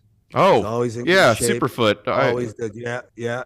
He's taught at my school many times. I love Bill there it Wallace. is. Next time he teaches over at your school, if he gets up that way, have some maple bars from Winchell's waiting for Maple him. bars. Okay. Maple bars. Oh, I'm gonna have to ask Mr. Pat about that too. And then just listen to the Shihan. okay.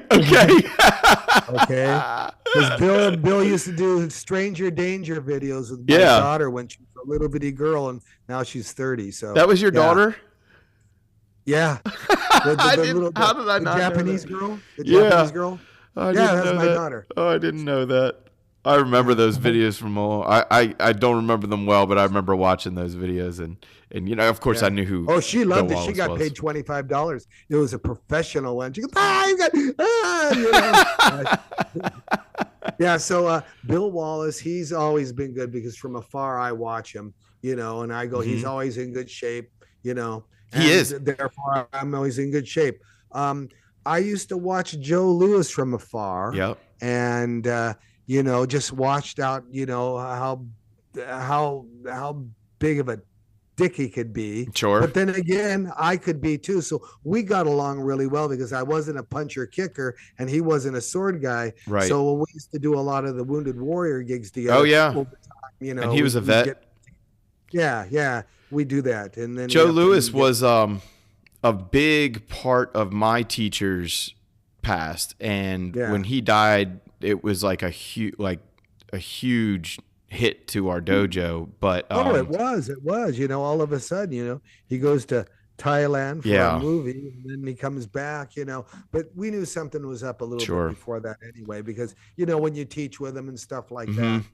But I liked it. He was at the end though, he was getting into those hand grip things. Yes, yeah. The grip. He's Yeah. always had the grippers in his hands when he would show up at Yeah. the school, and he had done a seminar. I want to say it might have been about a year before before he died, but Yeah. it wasn't actually his seminar. It was at Mr. Knackard's school in Malvern, and it was with Superfoot and Jeff Yeah. Smith, and Yeah, Jeff. and Mr. Joe showed up, and he was still gripping, he was still punching, he was still throwing side kicks, and then about a year later, he was in the emergency room, and people Yeah. were visiting him and everything. But you mentioned how hey, you could have been the world's biggest tool, and often that was true, but Oh, I loved it. He was great because guess what?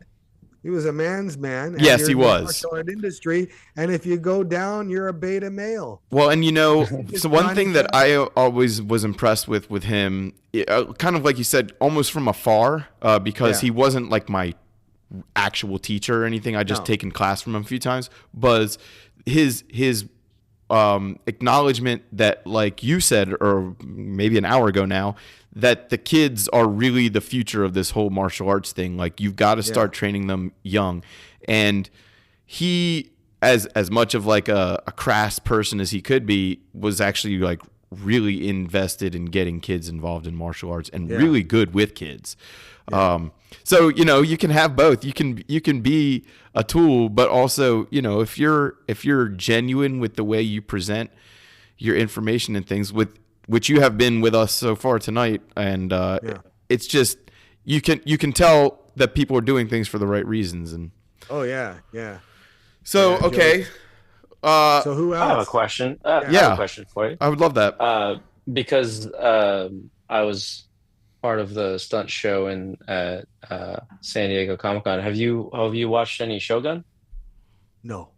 Not the big show. Well, I haven't seen the new one. I Yeah, read the it's old book a long time ago, back in the Yeah. 80s.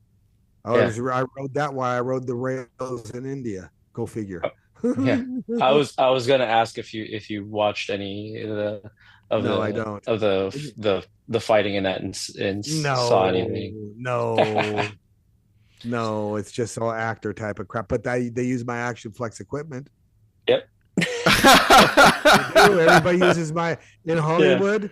Yeah, Yep. it always gets bought through San Fernando Valley Martial Arts Supply. Wow, And, okay. our stuff is used in a lot of the Star Trek stuff, or in like The Last Samurai. Yeah. Because these actors, they don't want to get whacked with Sure. bamboo or wood, but they use our stuff and they're happy, and Yeah. yeah. So Right. that's That was gonna be my question. Is like, did you know that your stuff is being used and all those things? Also, yeah, it is. To ask you if you had any contemporary swordsmen that you like to watch in Oh, yeah. movies or anything like Great that. question. Well, here's how I want you to look at it. For example, you see the swordsmen on TV in Japan now. They do some good movie, 13 Assassins or this, that, and the other. I've seen those guys since they were little kids. Some Right. of them were in boy bands, some of them were actors, some of them were this. So see, over there, it's a big, huge corporation. and they just grab somebody and they go, remember when I said it comes to you, you don't go to it? Yeah. Well, Right. it came to them and molded them in their own eye, and you're going to be this, and you're going to be that, and you're going to do SMAP, and you're going to be a singer for this, and later you're going to do that, so everybody just goes off on their own ways. So if I was 14, I'd be impressed with a few movies, but the newest stuff I just don't watch because, see, Alan sparred with me before. Does it take more than 3 seconds to spar? No.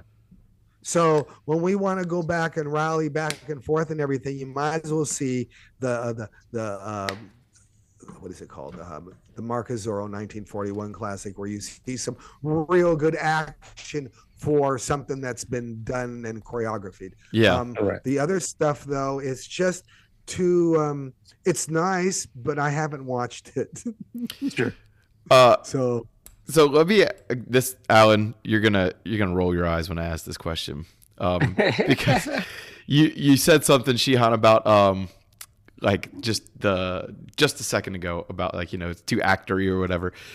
Would you take just a second and maybe because we see it a lot lately in film, maybe in the last like 5-6 years, the reverse grip sword. Yeah. Would you I don't know if you even want to touch this with a 10-foot pole, but would you mind touching this with a 10-foot pole? Sure. So what's up with the reverse grip sword? Is it anything at all? I'm learning dexterity. Theatrics and dexterity. Okay. You learn how to use it backwards, frontwards, sideways. If you were going to be a bow hunter, you'd know that bow at any time, Sure. anywhere, and anything, and know the poundage and where to pull it, Sure. how many yardage, because you live it. Sure. Same. Okay. Mm-hmm. Okay. So I was watching a few videos, and one of the I don't know if I'm sure you've heard of SENSEI. Sensei? Yes, he's a YouTube sword teacher. If you and they In do Japan? he's in Japan, yes. And Is he an old guy or some hefty gun kid? no, he's old. Okay. Asayama Ichiden Ryu, I think. Oh, okay. Ichiden-ryu. Okay. Okay. So I've seen the face, yeah. he was talking about the reverse, and it was the same type of question, like, is it just a Hollywood thing, and his answer was very similar to that. It's like, well, the idea is that I don't get to choose when I'm being attacked or who I'm being attacked by or what position my body's in. So I need to be able to draw the sword, use the sword in any position, in any grip.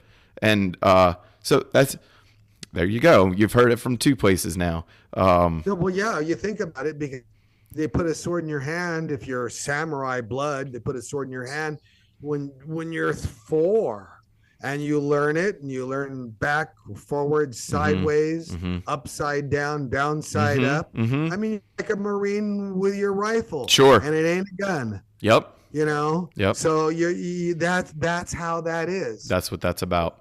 And then, of course, it looks cool on film, so they have to overuse it. On film, but if someone came at me with a reverse grip, it'd be like watching Steven Seagal fight with a knife with a reverse grip. You go, holy shit. Oh. Oh.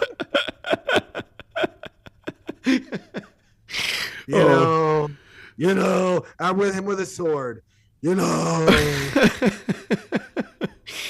I had to ask Alan. I know it's Sure.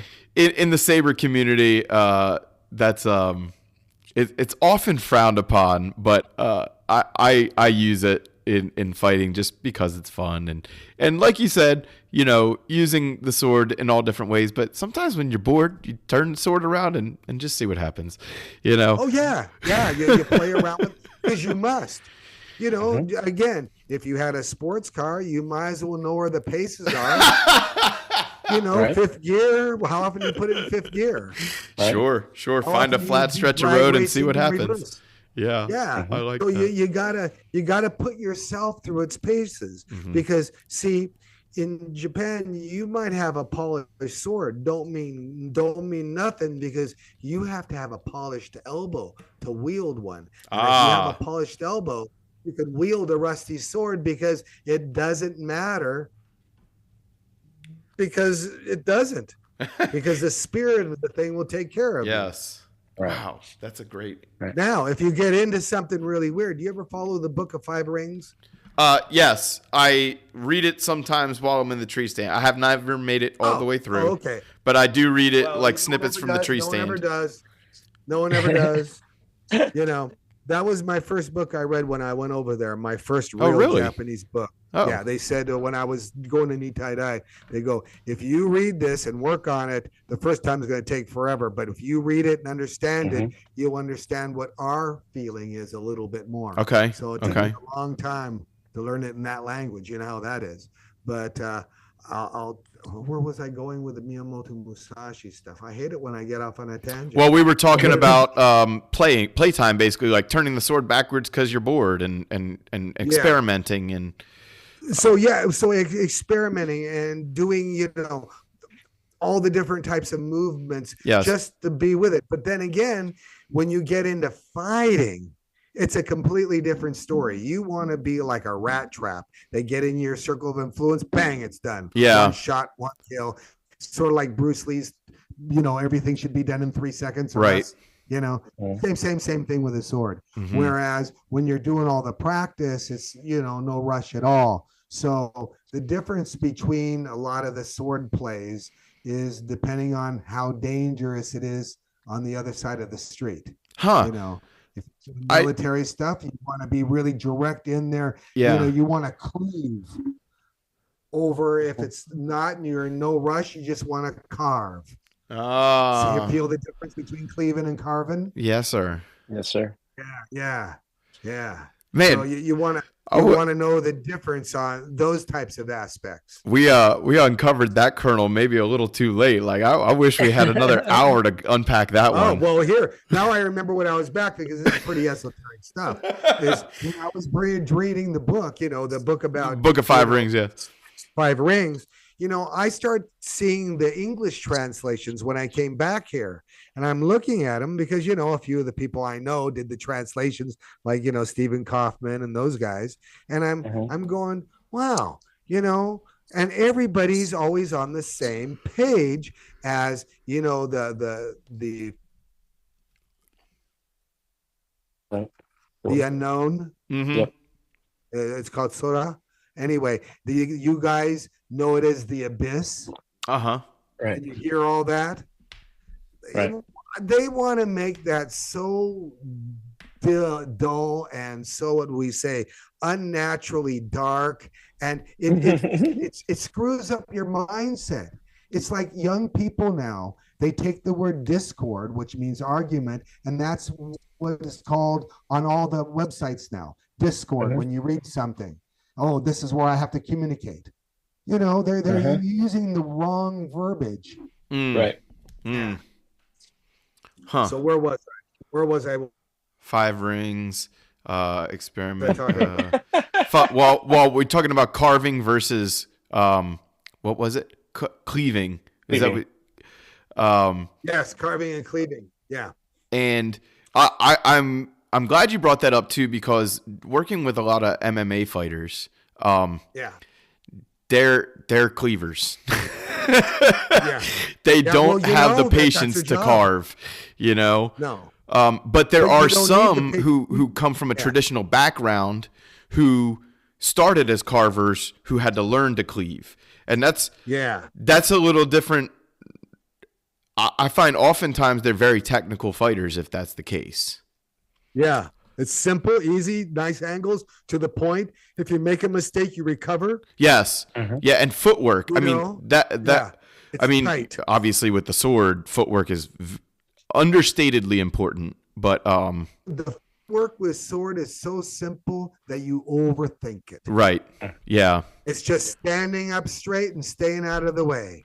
Just moving back and forth and sliding on the your feet. Well, I find that with the fighters too. Look, jab, cross, round kick to the thigh. Right? How hard is most of what people are doing in the ring these days? Not that difficult. No. But they'll spend five rounds on the bag just doing their jab cross. Like, did you have one jab cross different from the first one? Because they all look the same to me for the last 5 rounds. You've been doing exactly the same 2 punch, and not like in a good way, like you're making it perfect. Like it's going nowhere. You're not showing any. You're just making yourself tired.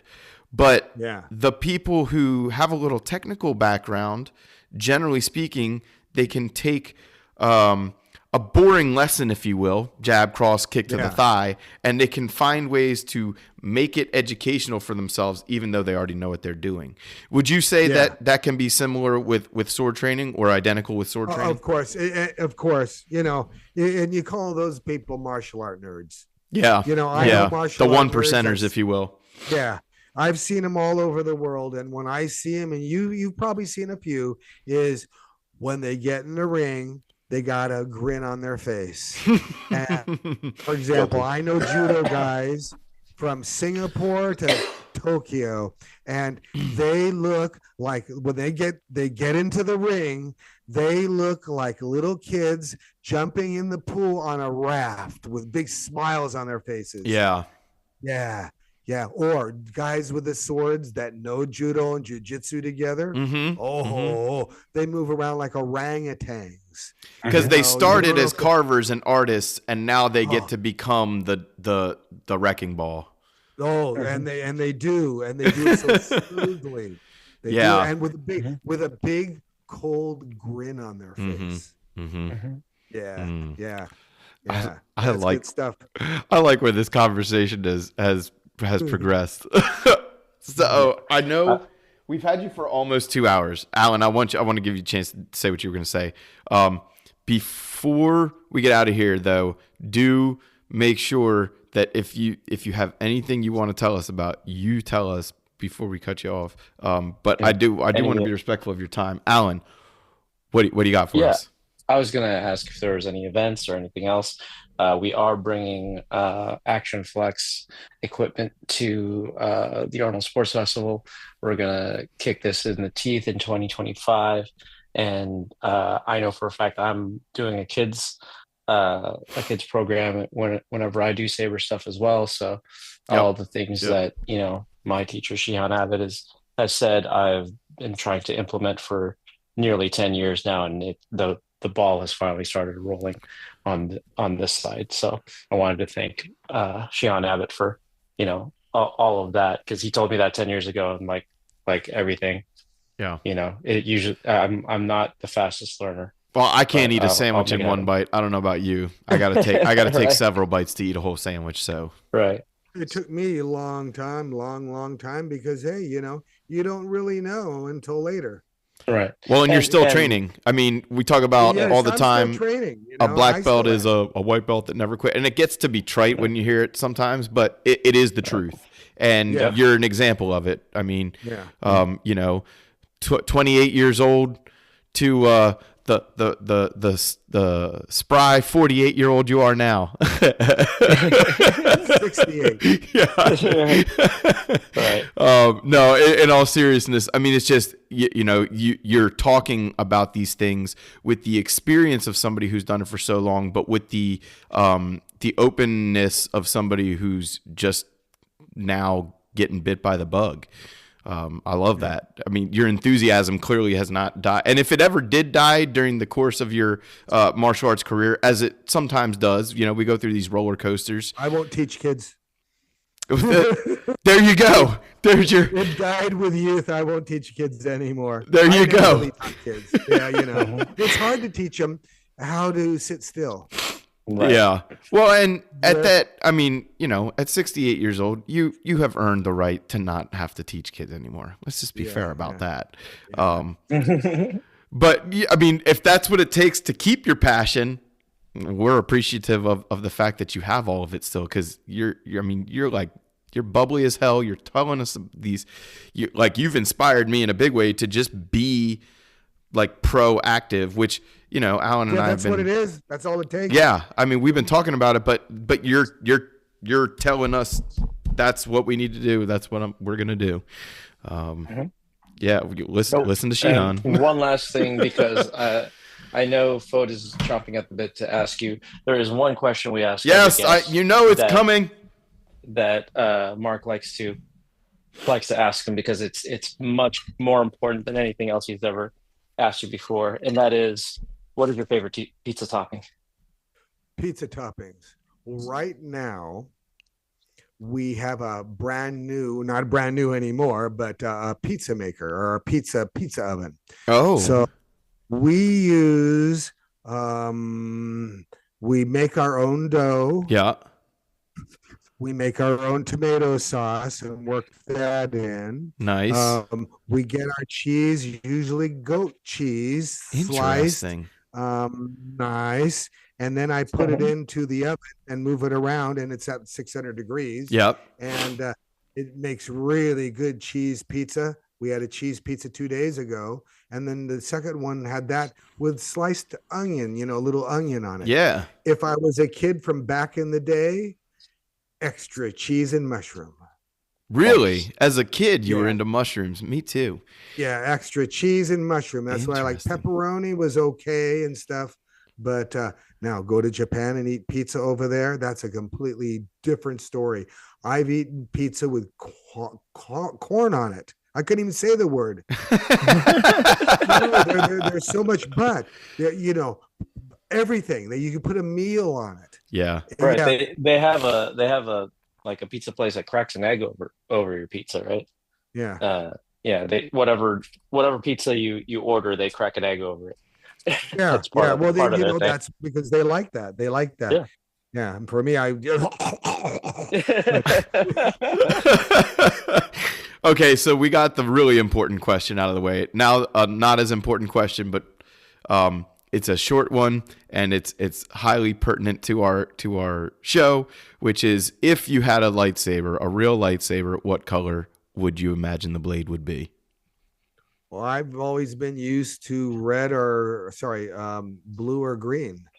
So you would just either one would be cool with you. But do you know what lightsaber looks the coolest when I've made them? All the different colors. You got to make them with lots of different colors. Yeah. The black one. Oh yeah, Alan, you brought one of those black ones around. Yes, I am a proud owner of a tuxedo saber. Yeah. You know, and that one looks a little cool. It does look cool. It just stand out. Yeah. Okay. And then we were trying to make lots and lots of sabers like that.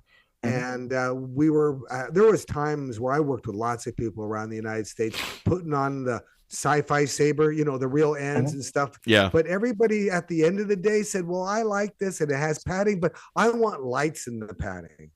Right. You know, they want a full contact weapon, but they want lights in the weapon too, which Right. means that they're not going to full contact. Right. You know, Correct. Yeah. it was one of those things that was always a good thought, but it never worked. And they Right. always had their hand on Disney, and they were always going to get into the Disney program, you know? Yeah. Yeah. Yeah. Yeah. Well, that's So you know Dane Harden? Yeah, I don't.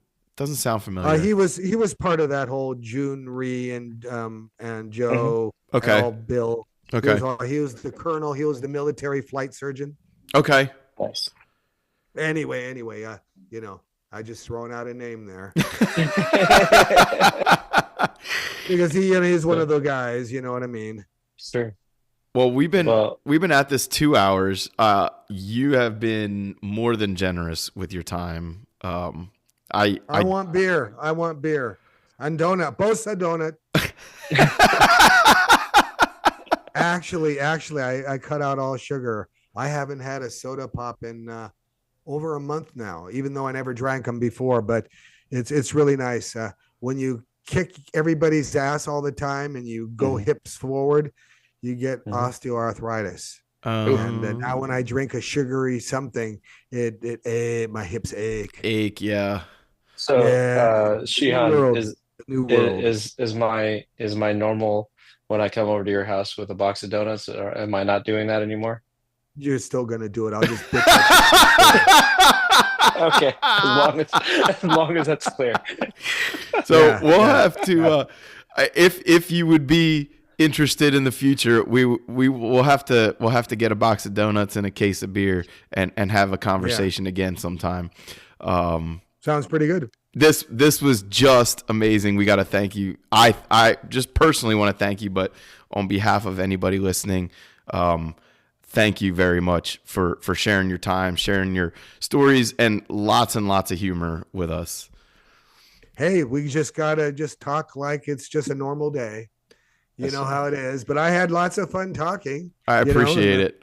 And what kind of beer do you like if by chance we happen to meet? Corona. I'll take that answer. I will have them cold for you. Well, I can drink a Corona warm. It's the only beer,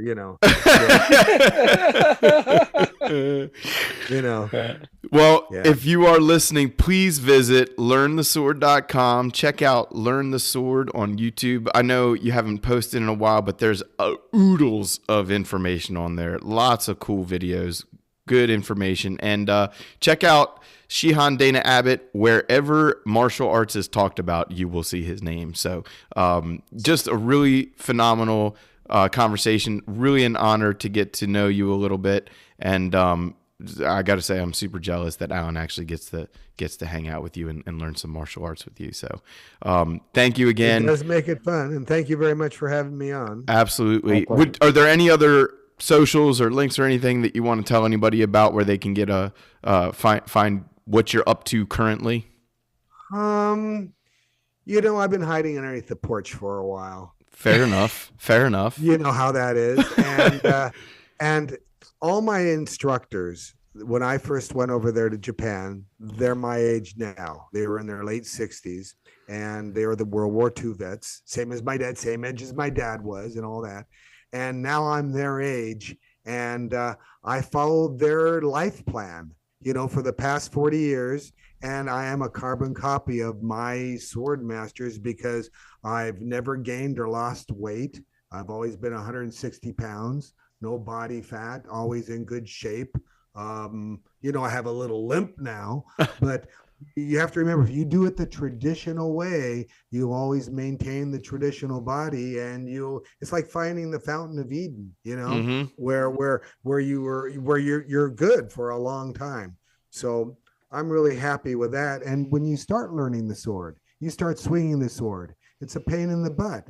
And then you start getting used to it, and you start getting more focused, and you start getting a little bit more anal retentive about it. And then all of a sudden someone says, you're standing a little taller. Did you lose some weight? And you go, both. And then you start practicing a little bit more. And now you're starting to stand up more like a samurai, because that's how they learned. Yeah. So, one thing leads to another, and 2025 should be good. That was even better than a social media plug. I mean, if you don't want to go check out Shihan Abbott after this, you're not even alive. You're not even a human being. So many thanks. Please go visit sabermartialarts.life. Keep your eyes and ears peeled for registration should be open by the time you're hearing this for the Saber Martial Arts event we're doing at the Arnold Sports Festival. If you like sports at all and you're anywhere within a day's trip of Ohio, it's worth checking out. It's one of the biggest events for sports in the world. And the Kumite Classic is a great martial arts tournament for anybody who's involved in any kind of martial arts. So there's our shameless plug for that. Don't want to use Shihan's episode for too much of that. We appreciate everybody joining us. We thank Shihan from the bottom of our saber hilts. And I would just say next time, bring your own saber. And this part is over. Rattle it. And this party's over.